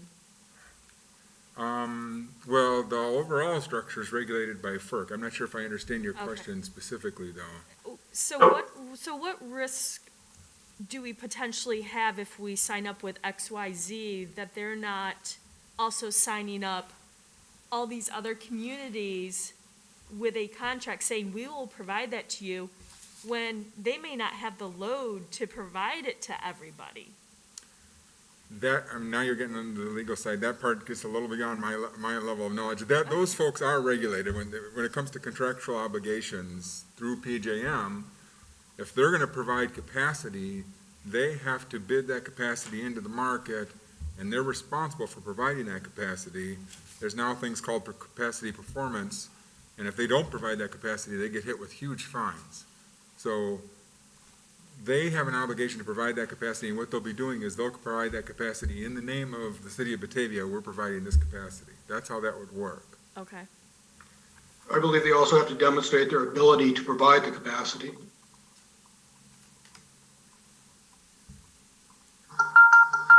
Thank you. So as Gary was relating, the resources available will be all across the PJM network. So when we talk about, clean energy resources, wind, solar, efficiency, storage, et cetera, these don't have to be Illinois resources. One thing we haven't really talked about, and it's something I talked about on the Green Night Out, wind and solar are not base load generation. So wind and solar we cannot rely upon for the polar vortex. Right. Okay, we're going to need some other form of backup for the base load generation. There's just no way, and no one has solved that problem yet until we get to the point where energy storage is proficient enough to be able to handle a town of 26,000 people for 4 days while the polar vortex is going by. We're not there yet with technology. And so there's going to be other contracts out there. So even though we're getting this wind and solar, we still are going to have some other contract out there, and this is what I talked about, importing carbon over the wires. Right. We're going to eventually have to have something to make sure our lights don't go out in the scenario you painted. We got to have some backup contract. So even though, even though the state of Illinois is saying we're not producing it, we are probably still going to be takers and users of it. The state of Illinois will be an importer. If we go to all renewable and shut down all of our fossil fuel plants, We'll be we importers. will be left with the nukes, which cannot supply the southern half of Illinois and the MISO market. I mean, physically Right. can't supply it. I don't mean they built transmission wires that could. Illinois needs power from someplace, they're going to become a power importer, and likely from carbon plants in other states. So when we talk about the morality of being green and moving forward to green, we are really not going to be able to say we are a green community, because if we're having to pull other sources, import from other States. Gary, I think we take exception with your assertion that we're going to be forced to import fossil fuel energy from other states. JC, can you elaborate a bit? I was going to say, Bill, if I may, there's a couple what maybe are misconceptions I think about grid operations here, or at least one issues that I perceive quite differently. I guess first, I feel like we're conflating a bit two things. We're conflating the availability of reliable power in the city of Batavia, and we're conflating availability of reliable power in the state of Illinois and the function of the grid, and also between the MISO and the PJM zones. So assuredly, there's a robust conversation happening about reliability in the MISO zone. We're talking with Ameren and others about that in committee hearings in the state legislature, and it's a lively discussion, and I would encourage folks to join that. But if the concern is, will Batavia continue to receive reliable power in a world where Prairie State retires, or in a world where all fossil generation, indeed, in the state of Illinois retires? The answer will continue to be yes. And in part, that's because of the nuclear fleet, which primarily, although not exclusively, serves Southern Illinois. There's one, the Clinton plant serves the MISO zone. But the PJM zone will continue to have adequate power, and that is in part fueled by the PJM capacity market. And the PJM capacity market is what purchases power to be on call when it is most needed. And the engineers say that what is necessary to maintain reliability is about a 14 or 15% cushion above what they think the peak demand is going to be. And what we actually have is closer to a 30% cushion. So just to be very clear, Northern Illinois is the furthest possible thing from teetering on the edge of unreliable power. We're purchasing twice as much as we need, and that is costing, I'm not sure how it would work in a municipal utility, but most ratepayers are paying quite a bit of money for that extra capacity. But the net impact is that we have significantly overbuilt our system, whether you think that's a good idea or not. And I would differentiate that from Texas, which doesn't have any capacity markets, and which largely the failure of its market design is what drove the blackouts in Texas. And when they did a post-mortem on the California blackouts, they found that it was largely a failure of market design in CAISO, which is the grid operator in California. And so I think it's a bit inaccurate to say that it's the intermittency of renewables that are driving these things, when pretty reputable analyses of these, including by CAISO itself, found that wasn't the case. And we've got quite a bit of extra power in the form of nuclear in Northern Illinois. So is it conceivable, if we, depending on how much renewable build in the MISO zone, that MISO will be a net exporter, a net importer? Yes, maybe. But I sort of would call the question whether MISO being a net importer is really a deal breaker for the city of Batavia, or whether what's important is that Batavia continue to have reliable power. Where is If I Yeah. can, because this whole conversation has been about the global impact. Right. So if in the context of this conversation, we're only going to worry about Batavia, then what about all the conversations we've had where we've been worrying about the big picture? Right. So anyways, to the point, I've been very clear. Never once have I said Texas or California were due to the intermediacy of renewables. Very clear. In fact, I made it clear to our city council on multiple occasions that those news stories which talked about the frozen windmills, they were a political news story. They were put out there for a purpose. The reason why Texas had the problem that Texas had was because their windmills went down, and their gas plants went down, and their coal plants went down. They lost their baseload generation because they were not properly weatherized. And when you lose your baseload generation in combination with your renewables, your grid falls apart. That kind of is exactly my point with what's going to potentially happen in a southern portion of our state who doesn't have the nuclears to provide adequate generation. Renewables are not a base load resource. You will still need a base load resource for grid stability and grid resiliency in southern Illinois. You will still be importing power into southern Illinois. Therefore, going back to the very basic question, will you be getting rid of all carbon in Illinois? Only in pictures, only in theory, because in reality, you're going to be still importing carbon from other states. Yeah, and I guess one of my biggest questions is, you know, we're doing this, or the state is looking at doing this by 2030. And there's other states, other areas of the country that are going to the same route. They want to get rid of all the fossil fuels, totally okay with that. Their schedule is not that quick. They're spending more time and they're experiencing more problems as they start to transition. I think one of the things that I'm not so sure about is, you know, one of the things that kind of got us during the Prairie State construction was the EPA changed the rules in the middle on, you know, what had to be captured, what had to be cleaned out before it could go out the smoke. That was before we got the clean air permit. Back in, I think they got it back in 2007 or something. Right, and that was one of the issues that added quite a bit of cost to that plant. The same thing kind of sticks in the back of my mind as we're talking about this, that we're going to use storage and different capacity and, you know, the different things that we're going to do to try to reduce our capacity. If those things don't hold true, and we get out 10 or 15 years from now, and our automotive fleet, which I'm innately connected to, shows me that majority of the manufacturers want to be 50, 70, or 100% electric vehicles by then, we're not going to be losing capacity. We're going to be adding capacity because we're going to be charging cars on a daily basis at a rate we've never seen before. It'll be quote-unquote greener because we won't be burning fossil fuels in the cars, but we have to be able to charge those electric vehicles. And to be able to handle that capacity 24/7, to be able to do that, we have to have more capacity. So I don't believe that some of these projections of we're going to reduce the capacity to be able to handle the base load generation losses is a very good assumption. If you look at globally, when they want to go to that, they want to get the infrastructure in first before they decide to change the way they generate power. A lot of the countries in Europe have really worked hard at that before they've made those changes. Canada did that before they made changes. So I think that that's one of the big sticking points that I have.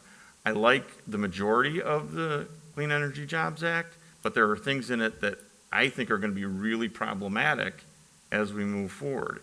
And one of the things, you know, as we talk about our different markets and where the power actually gets generated and where the, you know, the wind generation is going to be, where the solar fields are going to be, if it's not in Illinois, how's it creating jobs in Illinois? How do we get clean jobs for our state if the power is generated somewhere else? Just a Gary, quick go clarifying comment there. The way the state renewable portfolio standard is structured, you can't explicitly by name require renewable generation to be built in the state of Illinois because it would be a violation of the Commerce Clause. But the way that it is written, it has to convey health and environmental benefits to people who live in Illinois to the extent that it effectively does require the generation to be located here without saying so explicitly. And virtually all of the generation to meet our renewable portfolio standard has been and will be continued to locate here. So just a quick note, we do anticipate that generation will be here. Go ahead, Gary. I'd like to I'm going to take a step back because I find myself in the same position tonight as I was a couple of weeks ago. I'm the foil in this story, or I'm the villain in this story. And I think it's important for those who weren't here, a couple of people made mention of the fact that they've just recently tuned into this story. I tuned in back in, I was hired by the city in 2008 after all the Prairie State decisions had been made. And in 2008, 2009, not much was going on. Construction was going on down there. No one really had the full picture yet. By about 2010, the picture became very clear. And Bob Rugby and myself came to city council in what was a very unpopular position, because we had to come to the city council who had approved Prairie State, and we had to come to them to say, this ain't all what it's cracked up to be. And there's gonna be some major issues here. And we did that in the context of the 26,000 residents in Batavia, and watching out for their best interests and trying to do what was best for them. 2011, we hired the first consultant. We did the infamous crossover study. 2012, we went down the path of trying to sell our proportional share of Prairie State. From 2012 to 2016, we hired bond attorneys, we hired legal analysts to look at contract law. We made 2 runs at legislation in the state, one of which got all the way to Madigan's desk, and he was ready to sign it, but we lost support from our fellow NIMPA members. We ran everything. Several lawsuits were filed. I'm the one who led all those efforts, me. I'm the one who led all those efforts on behalf of the citizens, trying to look at every single option we can to get, options or make things better for the city of Batavia with the contracts that we had with Prairie State. And I'm also the one who in 2014 had to stand in this room where there were a bunch of people sitting there with pitchforks and torches because they were looking at a 6.5% rate increase. Prior to that, they had a 10% rate increase. Then they had 2 8.9% rate increases. And by 2014, the folks were fed up. They did not want to hear that we had a 6.5% increase in 2014 and another 6.5% increase in 2015. And as Laura said, we haven't had an increase since then. I mean, we have gone, since May of 20, almost coming up now on 6 years, without an increase. And this is why I said I'm the foil in this story. If 14 members of city council now wish to take a different approach, and, for the better of all the things that have been discussed tonight, and with the understanding that that will result in 16% increases, 8%, 16%, however you want to parse it, and that's the position city council wants to take as a matter of policy, just convey that to staff. I've always done what council wants to do on behalf of the citizens. I'm not here to fight against city council. I'm only here to kind of raise the flag and say, before you jump in with both feet, know that this is the consequence, and if you guys are okay with the consequence, by all means. All right, listen, Gary, I want to say this, all right? And I want to get the rest of the council involved in this. I hope we have more questions and comments, but you're not the foil, because I was here watching all of this also. And I remember in 2010 when the whole council went out to Rochelle, because we were looking to get involved in wind energy. And that turned into a fiasco, and thank God we did not invest in that. We would have taken a real beating. And so it's not because the city council, even at that time, was not interested in clean energy and clean air, okay? And so you're not the foil. You've always been raising your hand. I get that. And I just want to say, lastly, we're members of the IMUA, the IMEA. These are organizations that are opposed to seizure. They don't think it's a good thing. The ICC is opposed to seizure. So I've only met Bill Scown on the phone. This is my second conversation with them and JC, and I have to trust that they're telling us everything is right, and they're being honest with us, and they're looking all altruistic means to get clean energy, absolutely, that they don't have a larger agenda other than that. But they are they do have opposition, and so there are other avenues that we can take other than seizure. So I just want the Batavia residents who were just speaking to understand that. And you brought something to us also that was CUJA, the Climate Union Jobs Act. It's a softer landing for the city of Batavia if we went that route. And so we're just looking not to dissuade JC and Bill Scown and the Illinois Clean Jobs Coalition, but there are other avenues out there that we need to look at also before we make any decisions. I mean, and that's, so does anyone else on the council have any questions of Gary, of Laura, of JC, of Bill? They have any comments they want to make, any observations, please Bring it forward. Joe Knott mentioned that he has a question. Joe, go ahead, please. Hi, thank you. JC and Bill, thanks for being here again tonight. Residents that came in tonight to speak, you all started by thanking us for allowing you the opportunity to speak. And let me tell you, we wish more people would come in and speak about everything. I would rather see more citizen involvement in discussions like these when the impacts affect so many people and we get such small numbers that come in and express an opinion one way or the other. So thank you for coming out and being a part of this tonight. JC and Bill, I'm going to start with a question for you. One of the concerns that Gary's mentioned several times is the inability of solar and wind to maintain this base load that we need. Can you identify, or have you identified, can you give us any instances of other either communities or regions within Illinois or within the United States that rely solely on solar and wind in similar size towns, similar type load requirements that Batavia has, and how do they overcome any potential pitfalls like Gary is presenting to us? Thanks, Mr. Councilman Now, excuse me. I can try and take that. But can I first just say that, Gary, I really appreciated what you said, and having been enmeshed in this for a year or so myself now, I truly do have a ton of respect and appreciation that you've been to hell and back with this thing. And it is not my intent to come here and to try to paint you as a foil. And I know that at times this conversation has been contentious, but I do hope one thing that we can communicate tonight is we want to come here and figure out what is going to work for you all. And I believe, Councilman, not that this speaks to your question as well. It isn't, I mean, we have a proposal and we think it's strong, but there are, as you mentioned, there are many stakeholders at this table in the discussion about Illinois legislation, and they all have a little bit of different interests. And I'm sure that no one is going to get 100% of what they want. And I feel like we're in this place now where it's being positioned as, well, are you with us or against us? And the comment that was made by the councilman earlier was that you like a lot of what's in here, but you have some concerns. And if you like a lot of what's in here and have some concerns, then we'd love to sit down and have a smaller group conversation and say, well, what do you like? And what are your concerns? And how can we find a way so that we can get where we all want to go on clean energy in a way that works for you all? So I just wanted to say that. I don't want you to be a foil, Gary. I don't want you to be an enemy. I want to work together to go where we all want to go. And Councilman, to your point, there is a list of other municipalities that have adopted 100% renewable energy.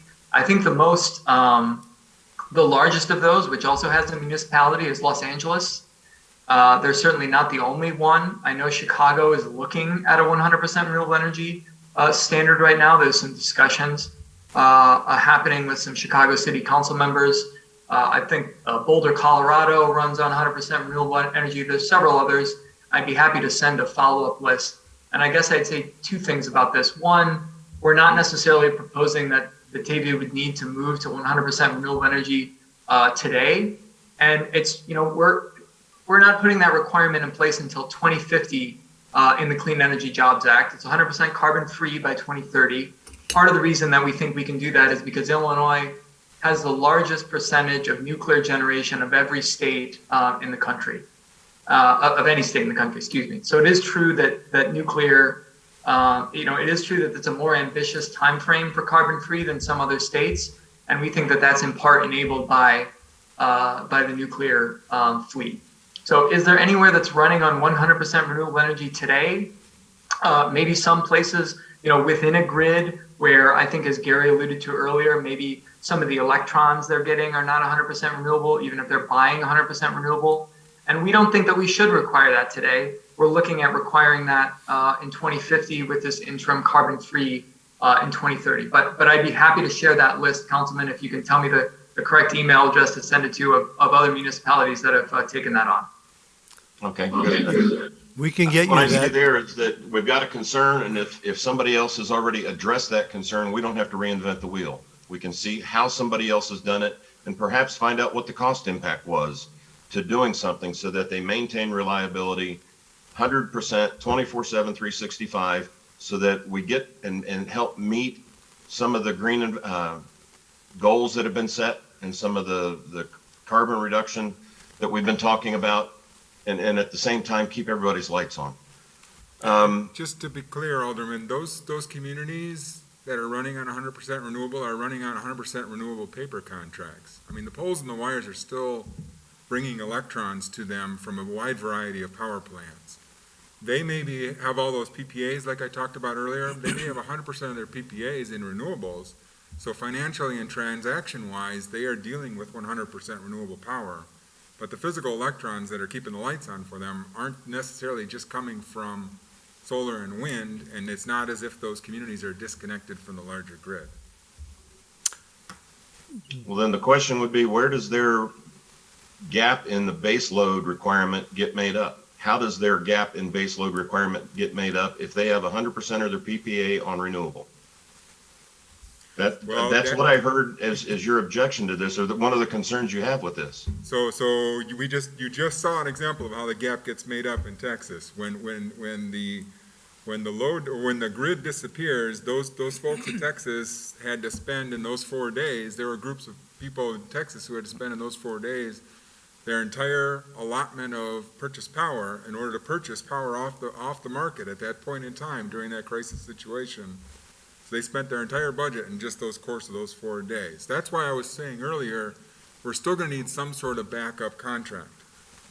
If you don't have a backup contract, then you're just exposing yourself to that market risk. The answer to your question is it's coming out of the market. And if you're going to buy in the market during the worst time, you're going to pay the highest price. So then it sounds like the goal there is to have a backup option just in case. A backup contract ready in case you need something, you can immediately switch to it and not have to go out and negotiate on the open market. Yeah, I think the answer to that is diversify. Alderman Chanzit, you want to say something, please? Okay, I'll get back to the rest of my questions later. Oh, Thank you. I'm sorry, Joe. Go ahead, and then we'll get Dan, and then we'll get Marty. Go ahead. Joe Knopp, go ahead, please. All right, thank you. I don't think it's a surprise to anybody on council or anybody in council chambers that I'm always looking out for not asking residents, whether they're residential or business, to have to pay more money for the privilege of being in Batavia. But I've also said, justify it to me and I'll go out and fight the battle. Going green is the right direction, and it's not free. It's not cheap. It's going to be painful, but long-term, it's the right thing to do. We know climate change is here. We know climate change has got to, the only way we can stop climate change is to change our habits. And this is the first step to doing that. And while I don't like the idea of having to go out and pay more money for my own, I think I can go out and sleep easy at night, going out and explaining to our ratepayers what's going on and why we're doing it, and be satisfied knowing that I think I'm doing the right thing. Thank you. Thank you, Joe. Alderman Chanzit? Hey there, thank you. So I really do like everything I've heard tonight. And I don't like the notion that we're different sides, so working against each other. I do feel like everyone here is, as you opened the conversation tonight, say we are on the same page.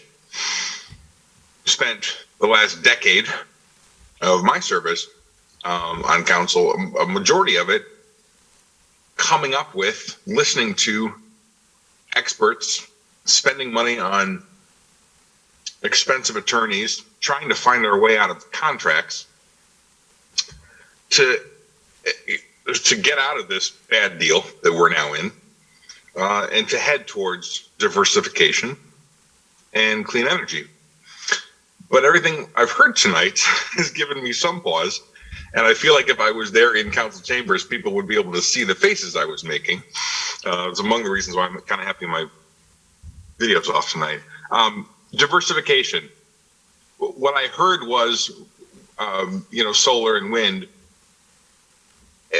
And I'm being asked again, like was said earlier, to jump in to to just that. That's not diversification. And then the additional things I hear that come on top of solar and wind are diversification concepts that can be used with coal or can be used with any other power source. So those kind of, in my heart, those don't count. I'm looking for legitimate sources of power where we can do generation that are reliable. So that definitely concerns me. I want to head towards true diversification, and unfortunately, I feel like at this point in mankind, there is a place. There has to be a sliver. Doesn't have to be a big sliver, but there is a place for coal. It looks like. I also ask on this the money issue.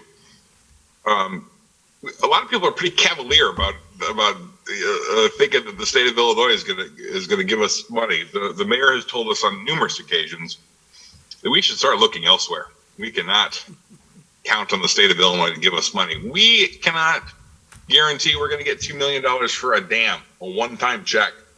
I do not think we're going to get $5 million a year for any number of years to bail out the city of Batavia. I just don't see it happening, and so I kind of feel like we need to stop thinking that way. We can certainly ask, and actually, my grandfather used to say, "If you don't ask, you don't get." I feel dumb asking this question when I've already been told no on much smaller asks.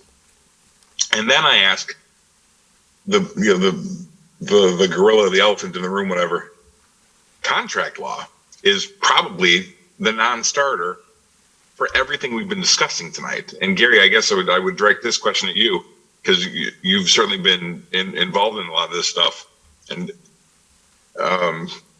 we've looked at litigation. We've looked at contract law in general.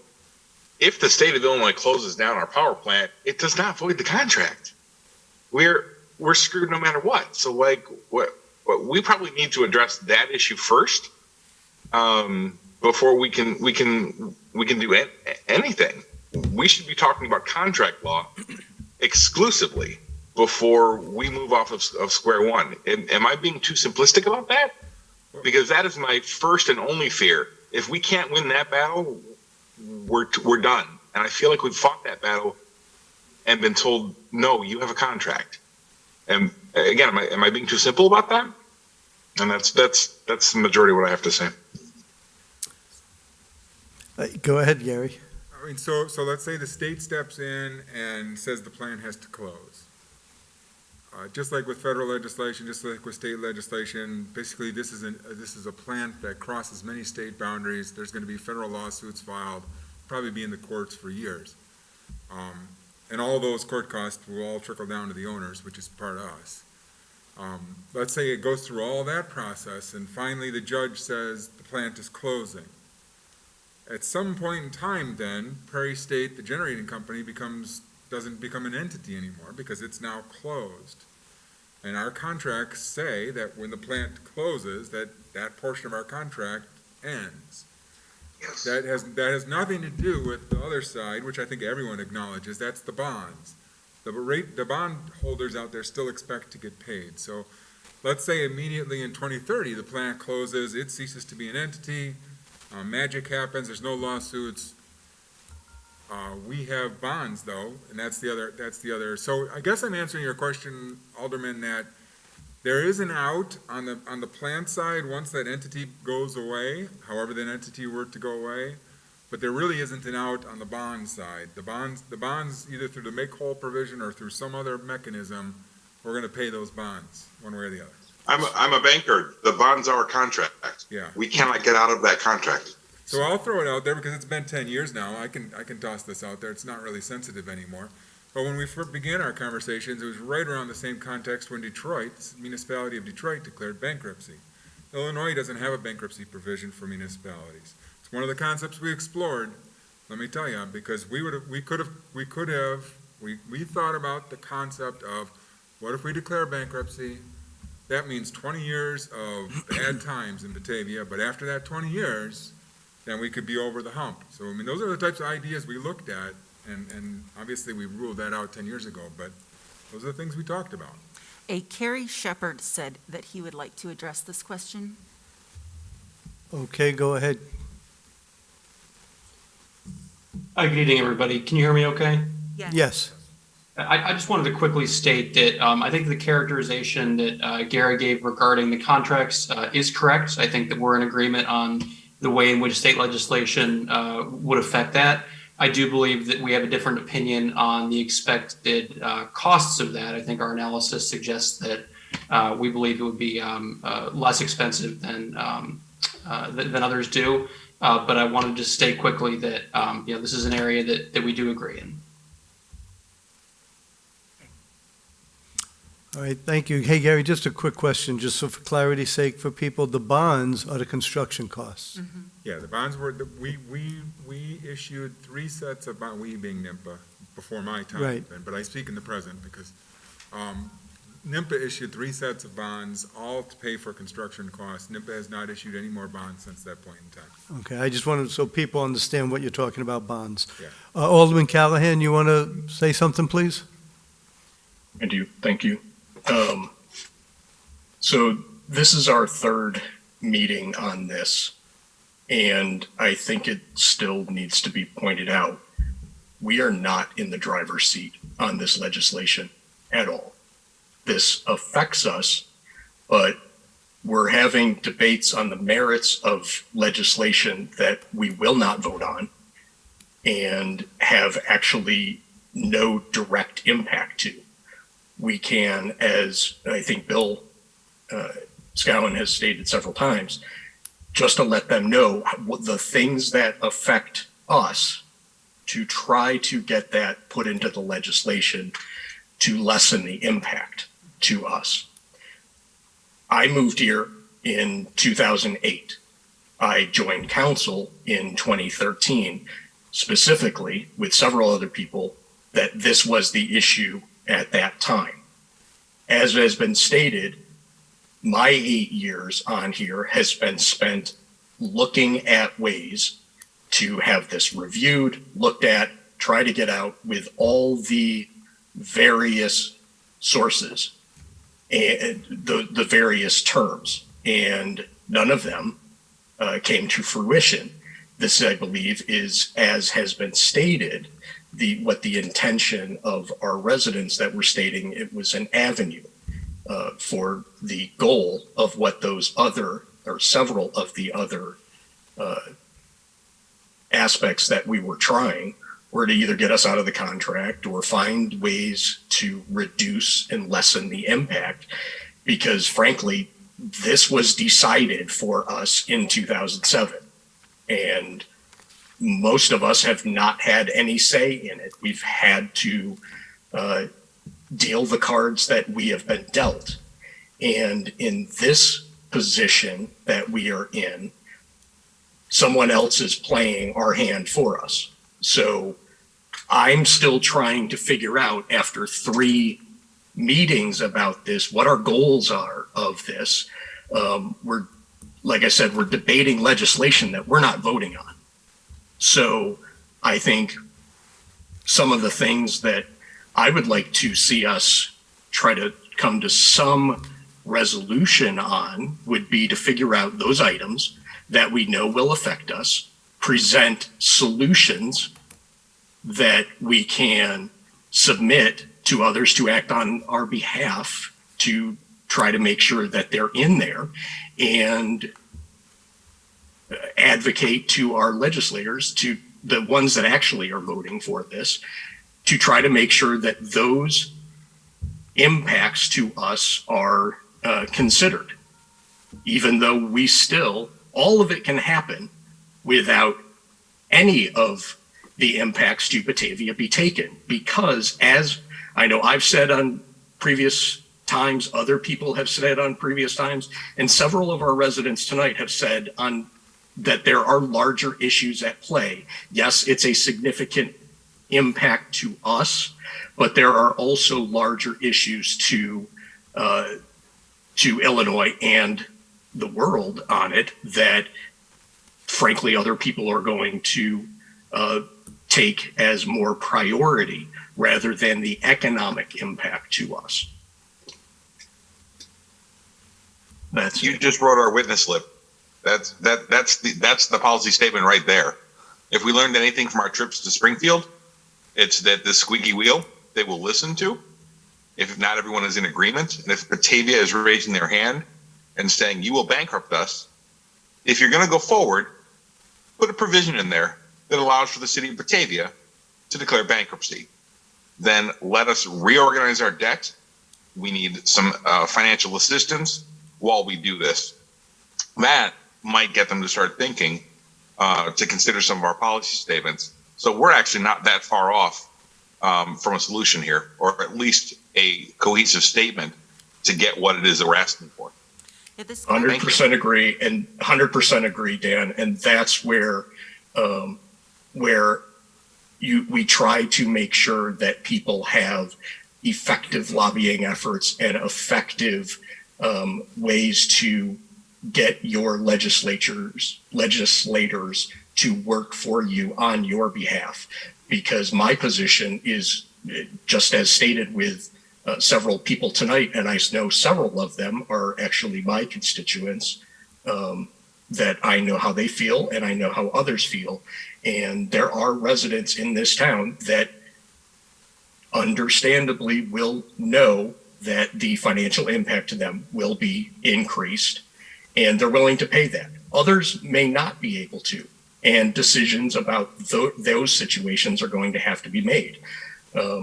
So I appreciate that, Dan, because that's exactly where I think we ought to go with it. Laura? Alderman Callahan, if I may, Who's this? this is JC. Thank you, JC. I would just say I really appreciate your comments there, and the way that you're describing the city representing its interests makes a lot of sense to me. And I would just say that part of where we are coming from in the Clean Jobs Coalition, I don't want to go too far down memory lane here, but part of the way that we wrote this bill in the first place is we went all over the state. We had community meetings in like 100 communities around the state, and we asked people, you know, what do they want to see? And we tried to incorporate that in our bill. And the reason is that we think that it should be, this transition to fossil fuels should be a just transition. And when we use that term, usually we're talking about the communities around the plants, but that includes any community that is going to be affected by that closure, and that includes yours.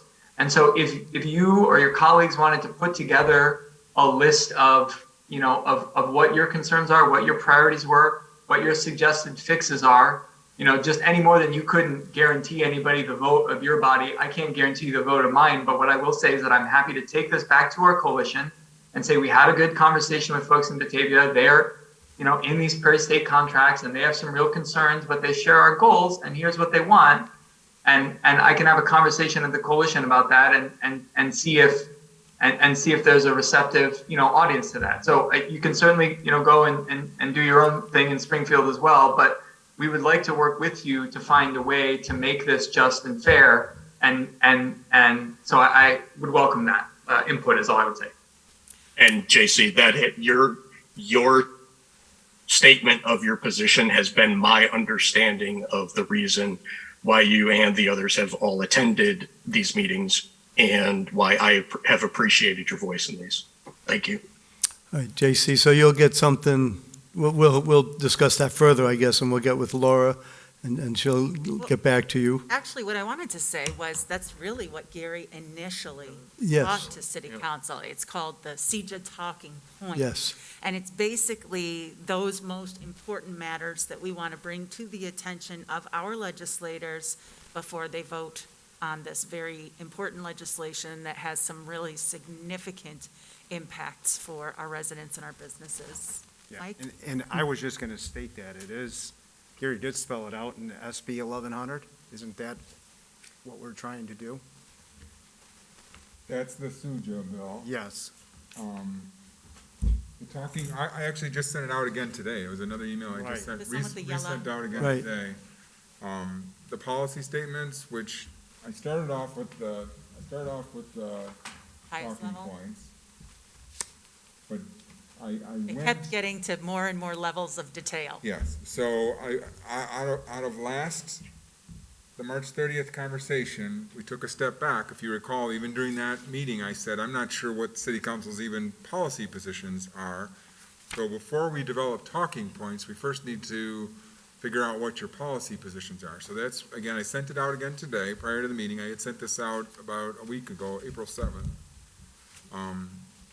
And this is where I kind of just pointed when Alderman Callahan was talking, is maybe this is a good starting point for city council to establish what your overarching policies are, and then we can drill down into, this is our policy, and then we can drill down into, we want this talking point, we're gonna ask for this, we're gonna make this suggestion.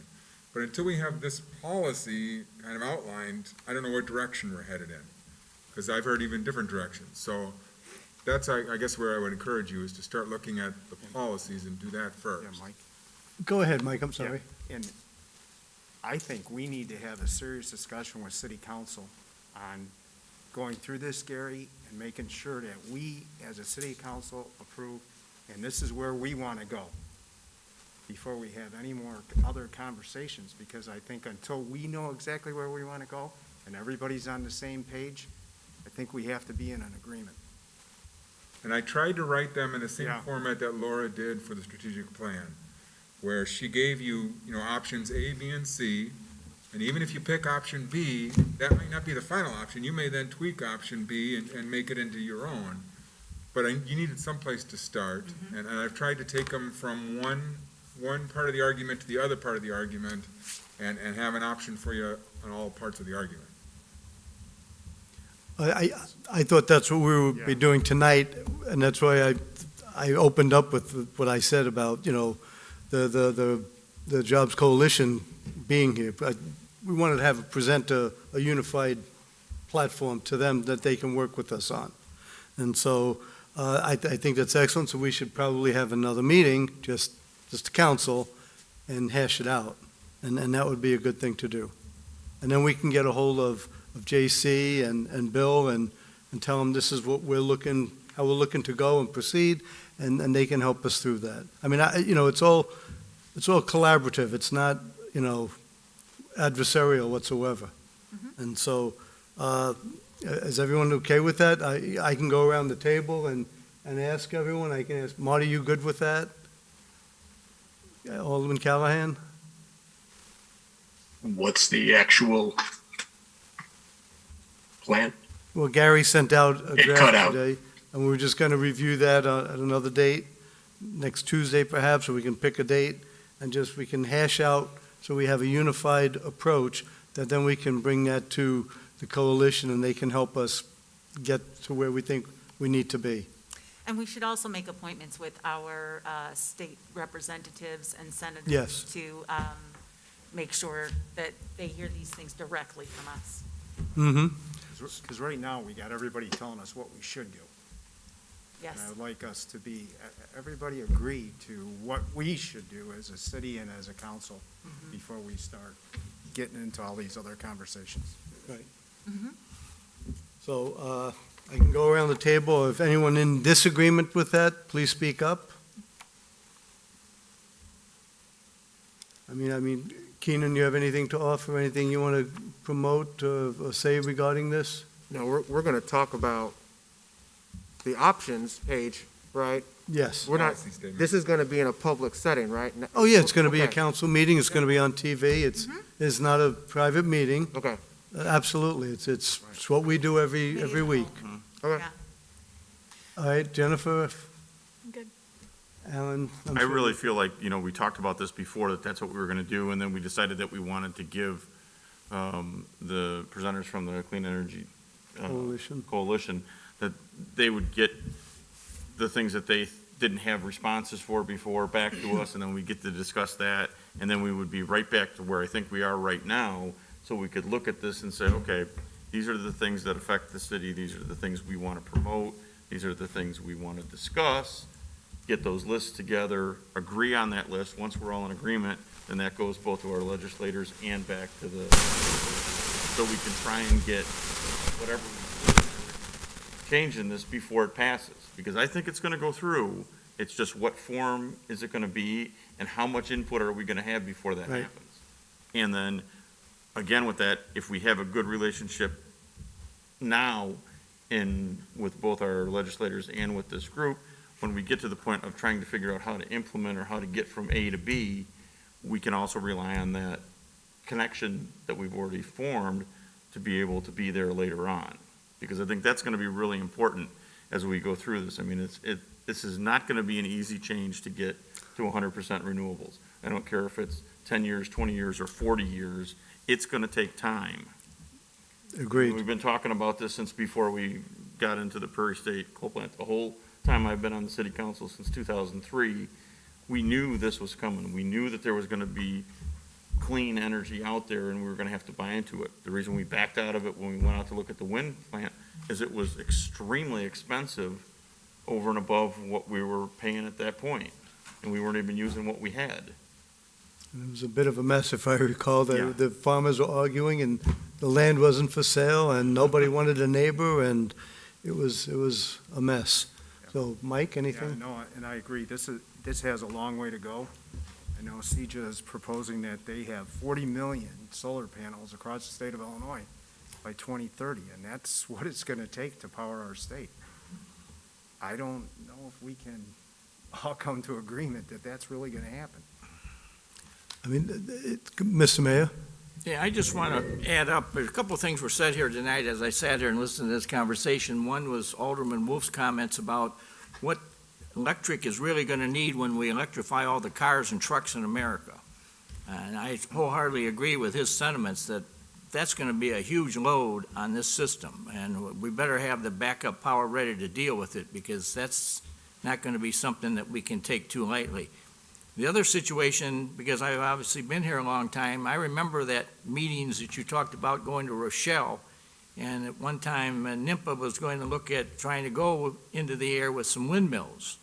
And that conversation got started out there, and then my phone started ringing here, and I was hearing from all these little governments out in west central Illinois that wanted to know what we would be willing to pay as far as a property tax rate if we erected windmills in their districts, in their fire district or their school district or their village, that they were looking upon this as some great flow of cash revenue that was going to come in, and that obviously the only place you were going to find that cash revenue, that was going to have to be part of the cost of the wind energy. I mean, it may be generating itself, but there was going to be a real cost with that, with the tax bill. I mean, the numbers they shot, and I remember sharing, I think, with you and a couple others, the numbers they were hitting us with was huge amounts of money that they were looking for to erect windmills in their area. So, and then I shared at the other meeting that I got a call from some folks that had looked at solar and putting it in their house 3 years ago. And now they thought, well, maybe they'd go do it today, and the price of it today is significantly higher than what they were quoted 3 years ago. So wind and solar are, I think they're probably an answer because they're clean, but there's some serious money behind wind and solar. And I think that's the reality that anybody in this discussion is going to have to come to, that this is not some free thing that you're getting in the wind and the sun. You're going to be paying some real strong costs to transitionalize that into electricity. Well, I agree with you, Mr. Mayor. I mean, I remember the costs, they were prohibitive when we were out in Rochelle looking at the wind farm. We just couldn't do it. Thank God we didn't do it. Yep. Anybody else on the phone? Alderman Callahan, Alderman Chanzit, Alderman Knopp, Alderman Cerrone. All good. All good. Yeah, Thank you, Nick. I'd like to paraphrase Reverend Hall. He said, you always start with some level of ignorance and you kind of work your way from it. And I think when this discussion first started, I'd put myself in that position. And I think I am now in a position to make a better informed decision. It may not be a perfectly informed decision, but it's a better informed position than I was in 3 weeks ago. And I'd like to thank everybody who's participated in these discussions for helping with that. Thank you, Joe. Drew? Mike. Go ahead, Alderman Callahan. Yeah, I just want to echo exactly what Joe said on that. And to the contrary of, any perceptions about what Bill or JC or anybody that's come in, I don't think that they have in any way told us what we should be doing on this. And I think, as has been pointed out, there were several times that to some suggestions about what should Batavia do? And I think they were very careful to say that we have to decide for ourselves. So I think that they have been very supportive in that they know where the cups and the saucers go and they can help us on this. So that's appreciated. Yeah, Marty, I agree. We appreciate their input, but the ultimate decision is going to rest with the City Council of Batavia, which way we're going to go, absolutely. Anybody else? Well, I guess, to the gentleman from the Jobs Coalition, JC, Bill, and Carrie, I do appreciate your input. It's, like I said just a little while ago, it's a collaborative effort. It's not at all adversarial, so we do look forward to speaking with you again. And for the residents who did show up, as Joe said earlier, we do appreciate input from the residents. This is your city also. This is all our city, and we do appreciate your input, so thank you so much. And I'll hand this over to Alan, the Sure. Mayor Pro Tem. Thank you. Thank you. While we were all sitting here talking about this, I did just a quick searches where we were talking about LA going 100% renewable. That's planned to happen by 2045. And the cost, when you're looking at 100% renewable, is somewhere between $1.5 trillion just in build-out of wind and solar, and then battery storage, which is not yet technologically ready, right off of whatever Google search this is here, from a Yale study, is price tag starts at $4 trillion for battery storage. So to be able to get to that point, we're looking at some huge dollars for that to happen. And I think that's why a lot of the states that are attacking this, or the cities that have gone and made that a statement already, have got a really big lead time on that, to get that out there. And I think that, in my mind, that's, I think, what we have to do. I think we have to state that we are 100% behind this, trying to get this done, but we have to have a plan developed that we can afford to do and that we can achieve. One of the things that we learned with Prairie State was there were some regulations that were thrown at that plant that were not achievable at the time. They even got the EPA to back off on some of that because the technology and the money wasn't there to go any further. And so that's, I think, the reality that I think we're going to be limited by. And again, like the Mayor brought back up, one of my biggest fears is we're really pushing to go 100% electric on a lot of things. And when we get to that point, that means we need a bigger and a better grid than we've got today. If, we're not going to burn fossil fuels in cars, we're just going to run them on electricity. That electricity has to come from somewhere. So, that's one of the things I know that Tesla is really disgusted about, that there are places where they have their system set up and they have their places you can charge a car and stop at. And some of them, because there's nothing else located there, they actually have diesel generators that sit out and run because they don't have natural. So you actually pull up your electric car and run it off a diesel generator to recharge it. And, that's the reality of the technology and the network that isn't capable of meeting the demand of the technology push to go to electric cars. So I don't want to see us in that situation. I want to see us in a very smart, progressive movement towards 100%. And that's going to be something that I think we're going to have to figure out how we're going to word and say what we want to say. So that's going to be, I think, our struggle the next meeting is when the 14 of us have to get together and figure that out. So everybody be ready for that one, because that'll be a long, and it doesn't need to be contentious or anything else. I think we just need to focus on what do we think we need to get across and what do we think we need to be protected on. And that's where I think we have to go. Okay? All right, we'll end that one then. We'll move on then to 15, right, project status. Yes, at our next committee of the whole meeting, which is on April 20th, we have a couple of neat things going on. For one thing, we're going to have a joint meeting with the Park Board that will begin at 6:00 p.m. That is going to be facilitated by the consultant who's helping us put together the Batavia Fox River Corridor Master Plan. and to seek your input. They are going to be hosting focus groups coming up the week of beginning the week of the 19th. And they also want to have a focus group with your two groups as well. And then that will be followed by our regularly scheduled committee of the whole meeting at 7:00 p.m. On that agenda, Griffin Price is going to be presenting the communication plan for the city of Batavia, and he's got some interesting ideas that he would like to share with you. The finance department is extremely busy right now. They're doing the field work for the audit started on Monday the 5th, and so the auditors have been keeping them very busy, asking for all of the documentation and doing all of the testing necessary to complete their audit. In community and economic development, we have begun interviewing candidates for the economic development manager position. We actually had 12 applicants for the position, so it's a nice, healthy number of applicants, and we're working our way through those. We're reviewing the plans for Winding Creek project that's on McKee Street, also known as the Landmeyer property. And the Plan Commission approved design review for a building expansion of the Bar 1 facility on Pearson Drive. So another good example of one of our Batavia businesses expanding their operations on site here in Batavia.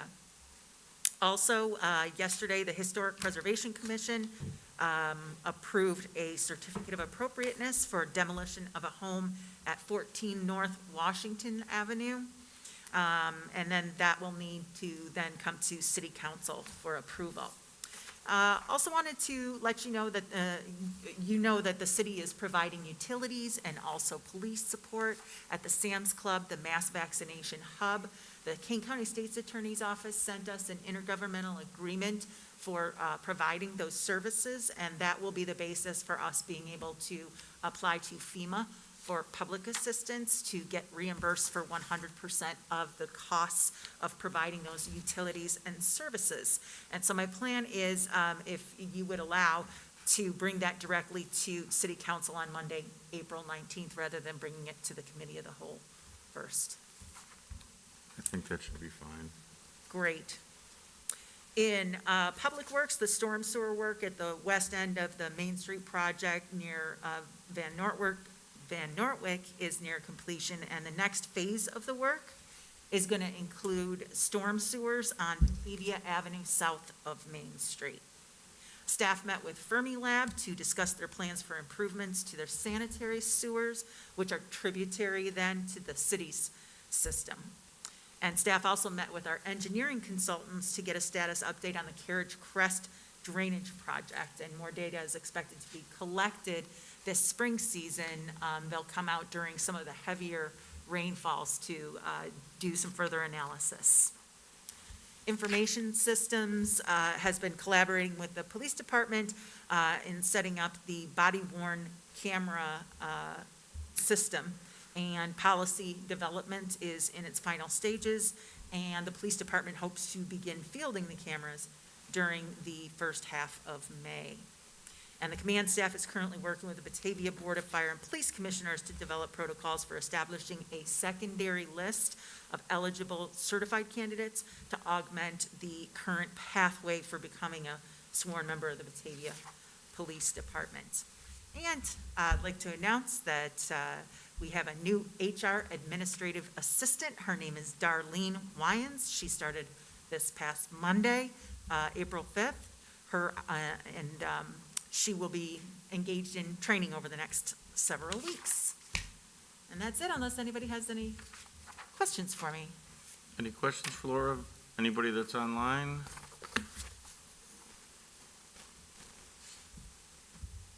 Okay. Does anybody have any others? Yeah, Tony here. Go ahead, Tony. Mark Hogan from Wilson Street Tavern reached out to me. He's interested in having a trailer, so to say. He sent me a little picture of it, of what he's thinking about, to be able to serve alcohol on River Street. You know, he doesn't have a storefront on River Street. He's around the corner there. And my response to him was, well, I don't know if we've talked about that. And I don't recall if we have. Has there been any discussion about something like that, or would we be opposed to that? I think when we talked about the food trucks, Right, we talked about that they wouldn't be able to sell alcohol right. through a food truck, which would be, I think, the same, probably classified the same as a trailer. Because I know when we've had hot dog trailers and other things that have been on trailers before, they're always classified as, the food vendor, food truck type thing. Right. Yeah. So that wouldn't, I don't think that would be covered, so I don't know how that would be possible to do So that. I guess, we're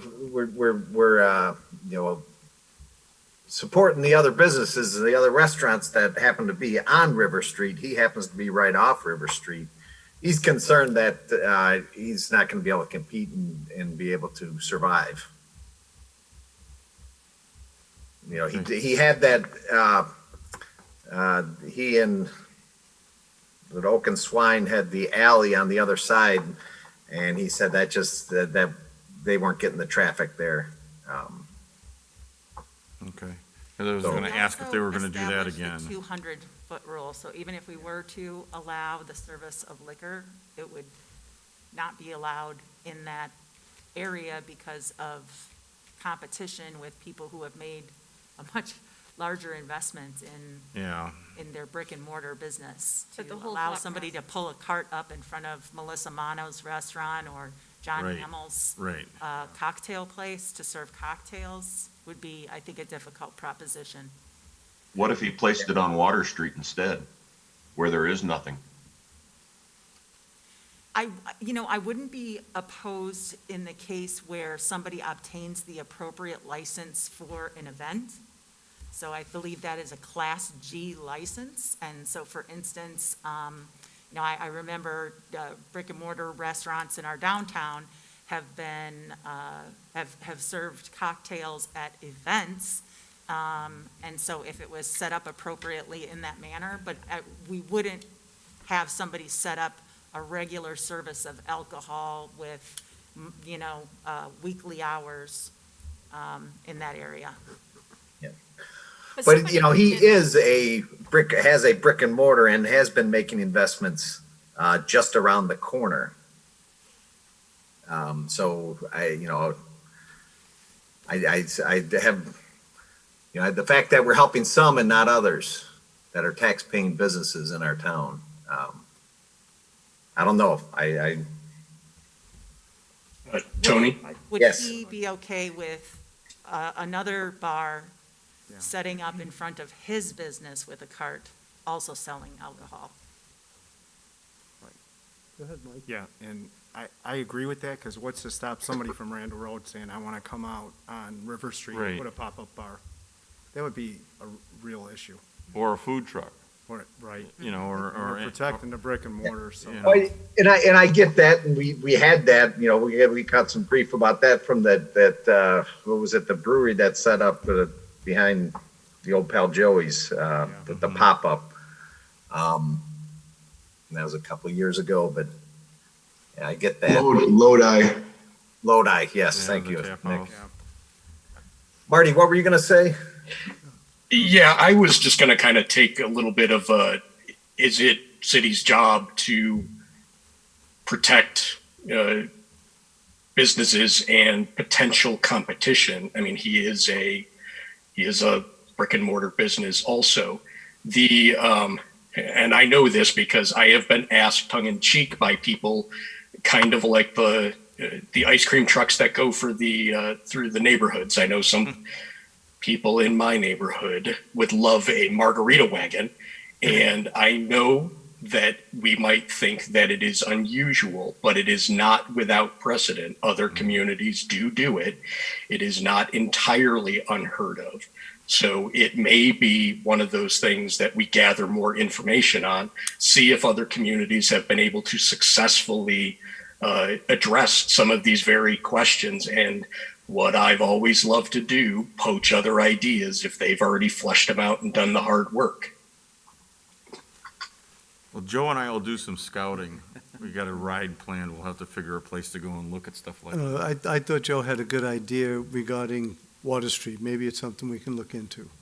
Yeah, and I was gonna say, if there's an event or something, I could see that would be a great, way to do that. But I guess the big thing is, I mean, my feeling is probably Mark feels like that the traffic is there on River Street. Right.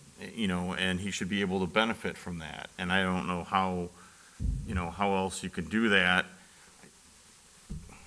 Are we allowing people to walk with beverages again like we did last year? They have to consume them in the area. So if they were to buy them, they have to buy them closed, and they could walk over to River Street with them closed, and they could consume them in that area On River Street? until 9 PM.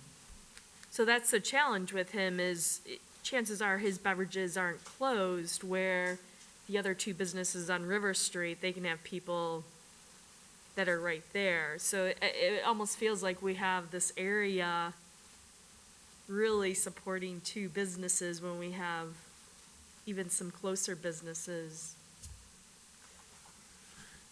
If you set up by, I think that his capacity to serve customers at this point is not different than pre-pandemic at this point. The number of people that he can let into his business and does let into his business in order to consume. I get it that a more favorable location for his business would be on River Street, but it's not on River Street. But I mean, it would just be Yeah, like that's somebody that maybe. goes and orders something That's from maybe. Oak and Swine. Right. They might want to have a cocktail with their Oak and Swine, so it's almost like they're saying you have to put a top on it to carry it. And maybe that's what he does, is he pours his beer in a cup and puts a top on it. Of course, then it's creating more waste because of the plastic that he's using.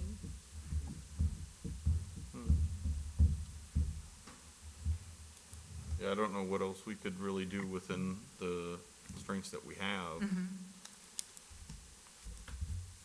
Tony has his hand up. Oh, Oh, that I'm was from done. before? Okay. Yeah, that was from before. Thanks. And maybe this is something Thanks for that the we'd like- discussion. I'll have some further discussion with Mark on that. And we'll look into seeing, what's going on in other towns too. Yeah. That'd be good. Thanks. Sure. All right, does anybody Alan, else? I have another. Go ahead, Marty. Yeah, so in the 900 block, and just for transparency, I am presenting this as the acting secretary for Alderman-elect Leah Lehman. She brought up an issue on the north side of the street on Main Street at about Evergreen, about the 900 block. There are, culverts and ditches in that area that flood with water and become just really, really nasty. If you haven't gone out there, the bouquet is fragrant. There's potentially mosquitoes and all of that. She and another resident did bring up the concern. It was addressed that area is not due for reconstruction for a permanent basis until 2024, 2022. But as one of the homeowners kind of mentioned, some of the water damage is starting to erode his driveway where the culvert meets the underground passage, along with just a lot of just nasty, filthy garbage, etc. I'm looking for another alderman to see if we can have staff look at a cost beneficial temporary solution. Maybe it's just redredging it and putting a new screen back on the culvert where it's all flowing, because all of that garbage and excess is going to continue flowing eastward through all the new pipes, and I would not want to see all of that kind of clogged. So if another alderman would join me on seeing if staff could look at a a more economical solution that might temporarily resolve the I don't know, you need Marty? the water Yeah. issues. There's, Marty, I Yeah. would say that I would join you, but I believe that that's all township. well, that section. but it's ours. I thought so too. That's why I reached out to Gary. And Okay. So, I think it's ours. Because it's within the roadway system, it'd be Okay. ours to maintain. Yeah. And this was Okay. redone, it was all redone when Main Street was resurfaced in I 2012, was gonna say, it's only, roughly around 2012. Main Street was resurfaced out there. okay. It's been roughly almost 10 years now. Wow. Unfortunately, gravity is working against us. If we were on a hill and there were spots where there was standing water where we could easily regrade and get that water to flow, I'd be all over it. But it is so flat out there that we would have to be regrading blocks. And that's why I said in my email, Alderman, that I'm aware of issues along that entire north side of Main Street. There are issues out there. And this is springtime, it's April. This is gonna be the worst time of the year, no doubt about it. It's gonna be wet, it's gonna be bad. But I wish I had elevation to be able to go in and tell you that we can just easily fix it. There is no elevation to easily fix it. If you really want to fix it now, you're talking about, redredging, as you said, reshaping the ditch line and redoing driveways and redoing culverts almost the entire length in order to make it actually really work like it was in 2012. And this is the nature of roadside ditches, is over time they fill with silt and they fill with debris and they become inoperable, and you often will drive down a country road and you'll see wetlands along the edge of the road. That's because the ditch has gotten filled in. Yeah, There and is no- that's I understand all of that, and that's why, looking at the way that the other resident mentioned, that it started to become an issue after it was dredged at that point. The point is there is an issue with just it smells kind of nasty along, here, half of Main Street, we're spending millions of dollars, and then you drive down and this just looks like utter garbage. And then not only that, but if it is eroding his driveway, His is driveway that will going be to cost us rebuilt. at something to fix it up? And, I'd hate for it to collapse while somebody was driving over it. His driveway is going to be Any number of completely- issues. completely rebuilt as part of the roadway project. We will be spending millions of dollars there in 2024. That's Because part that of full ditch, that reconstruction. ditch will go away, That correct? ditch is going to go completely away. Yes. It'll be Right. curb and gutter with storm sewer, and the entire driveway will get redone up to the right-of-way line. And having lived literally across the street from that for, the last 25 years, that ditch has historically been, abandoned by whatever property owner or renter has lived along those 2 blocks there, from Whipple to Evergreen. And, even the property owners that have been there for a long time, they don't mow that, they don't maintain that section between the sidewalk and the street. And so it catches everything in there. We just had this conversation not too long ago about something further up, about them maintaining that, didn't we? I don't remember. No, I If mean, there was a cheap solution or an easy solution, I'd be all over it, but Yeah. there just isn't one there. yeah, I think the best thing, honestly, the best thing is, to make sure that doesn't get overgrown, from the fact that water's standing in it, but as long as it stays mowed down, as low as it can be in there, it really stretches all the way out from where First Street comes out onto, or even from the high school all the way down to, Van Ortwick. I mean, that whole So section. whose responsibility is it? Is it ours to maintain? Is it theirs to maintain? Because if the not mowing it and all of that is contributing to it and they're supposed to be maintaining it, do we have any code enforcement jurisdiction? Because I don't know if we do, since I think the houses. That's a very interesting question. Yeah, 'cause that may be so- where- That's why I'm Yeah. sarcastically bringing it up. Yeah, well, But, that's- can we, or do we work with the township? And, I would just like to find solutions to Yeah. something And that may be what we have to do. So let me Because jump in on that. Can I jump in on that? Thank you. Yeah. Yep, go ahead. So what happened is the roadway itself was turned over to the city a long time ago, when there was a jurisdictional transfer. And then we actually annexed all of the Main Street right of way a few years back, just so we could make sure that it was officially under our policing jurisdiction. So we did annex the right-of-way. Now, the interesting thing is that the right-of-way line does not follow the sidewalk. So the sidewalk along those lots on the 900 block are actually on private property in an easement for the sidewalk. So we don't have any jurisdiction over that part of the sidewalk in that section. And the houses on the north side, for the most part, are unincorporated in that area. So the jurisdiction line is a little bit gray right now. That is an area that's on our target list for annexation. We're starting to get back around to that. So that will be an area we would be annexing, but right now it's still unincorporated. So like any other right of way in front of somebody's home, it's the homeowner's responsibility to maintain. So it is that the right. homeowner's responsibility. Yes. So that It's would like be the first thing, would be to go Anybody to else's town. right of way, exactly. But do we have jurisdiction to get them to take care of it? No. Well, that's a code enforcement, that's why I said that's a good question. So that's a Scott Buning question. These are unincorporated residents. Right. Yeah. And I think he just answered that, is it? Yeah, It- I It's think it's that was our probably gonna have to problem. go to the township. We would have a hard time being able to get them to Right. do that We since had that most of the problem with property is trees up there. unincorporated. We had some Yeah. hazardous trees that we could not get taken down because they were not in the city, they were unincorporated residents. So is the ditch belong to us or township? The ditch Because, is- because of the ownership of the Roadway, it residents. belongs, it's in our right of way. Correct. So they're unincorporated residents with an incorporated ditch. Scott, can I ask the question? This is under the 60 acres, so we can forcibly annex this Evergreen, Roberts, Yes.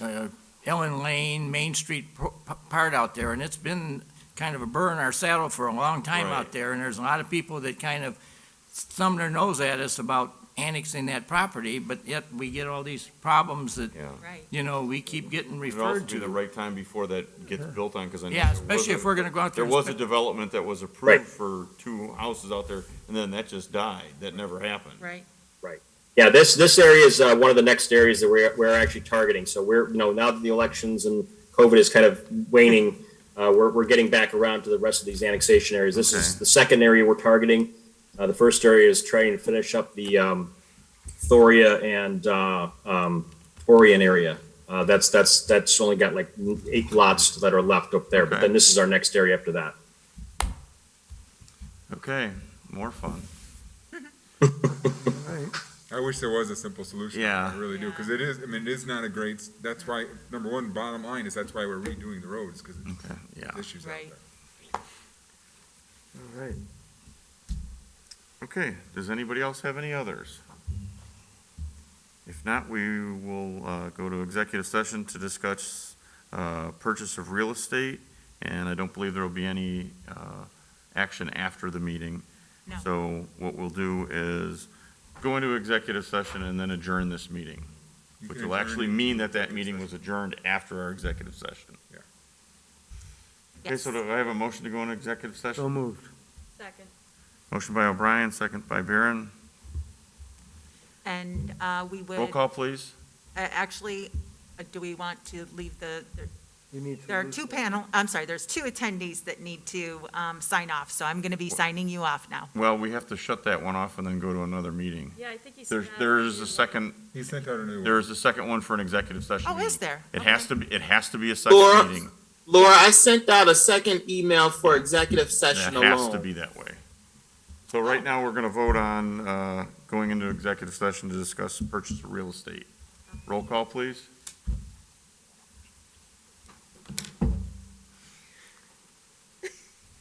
All right, a little slow here. O'Brien, Aye. let me get my thing here. Callahan, Aye. Meitzler. I know Meitzler said that he left for a work call. Yes. Malay, Aye. Aye. McFadden, Aye. Miller, Aye. Rosado, Aye. Beck, absent, Knopf, Aye. Chanzit, Barron, Aye. and Wolf. Aye.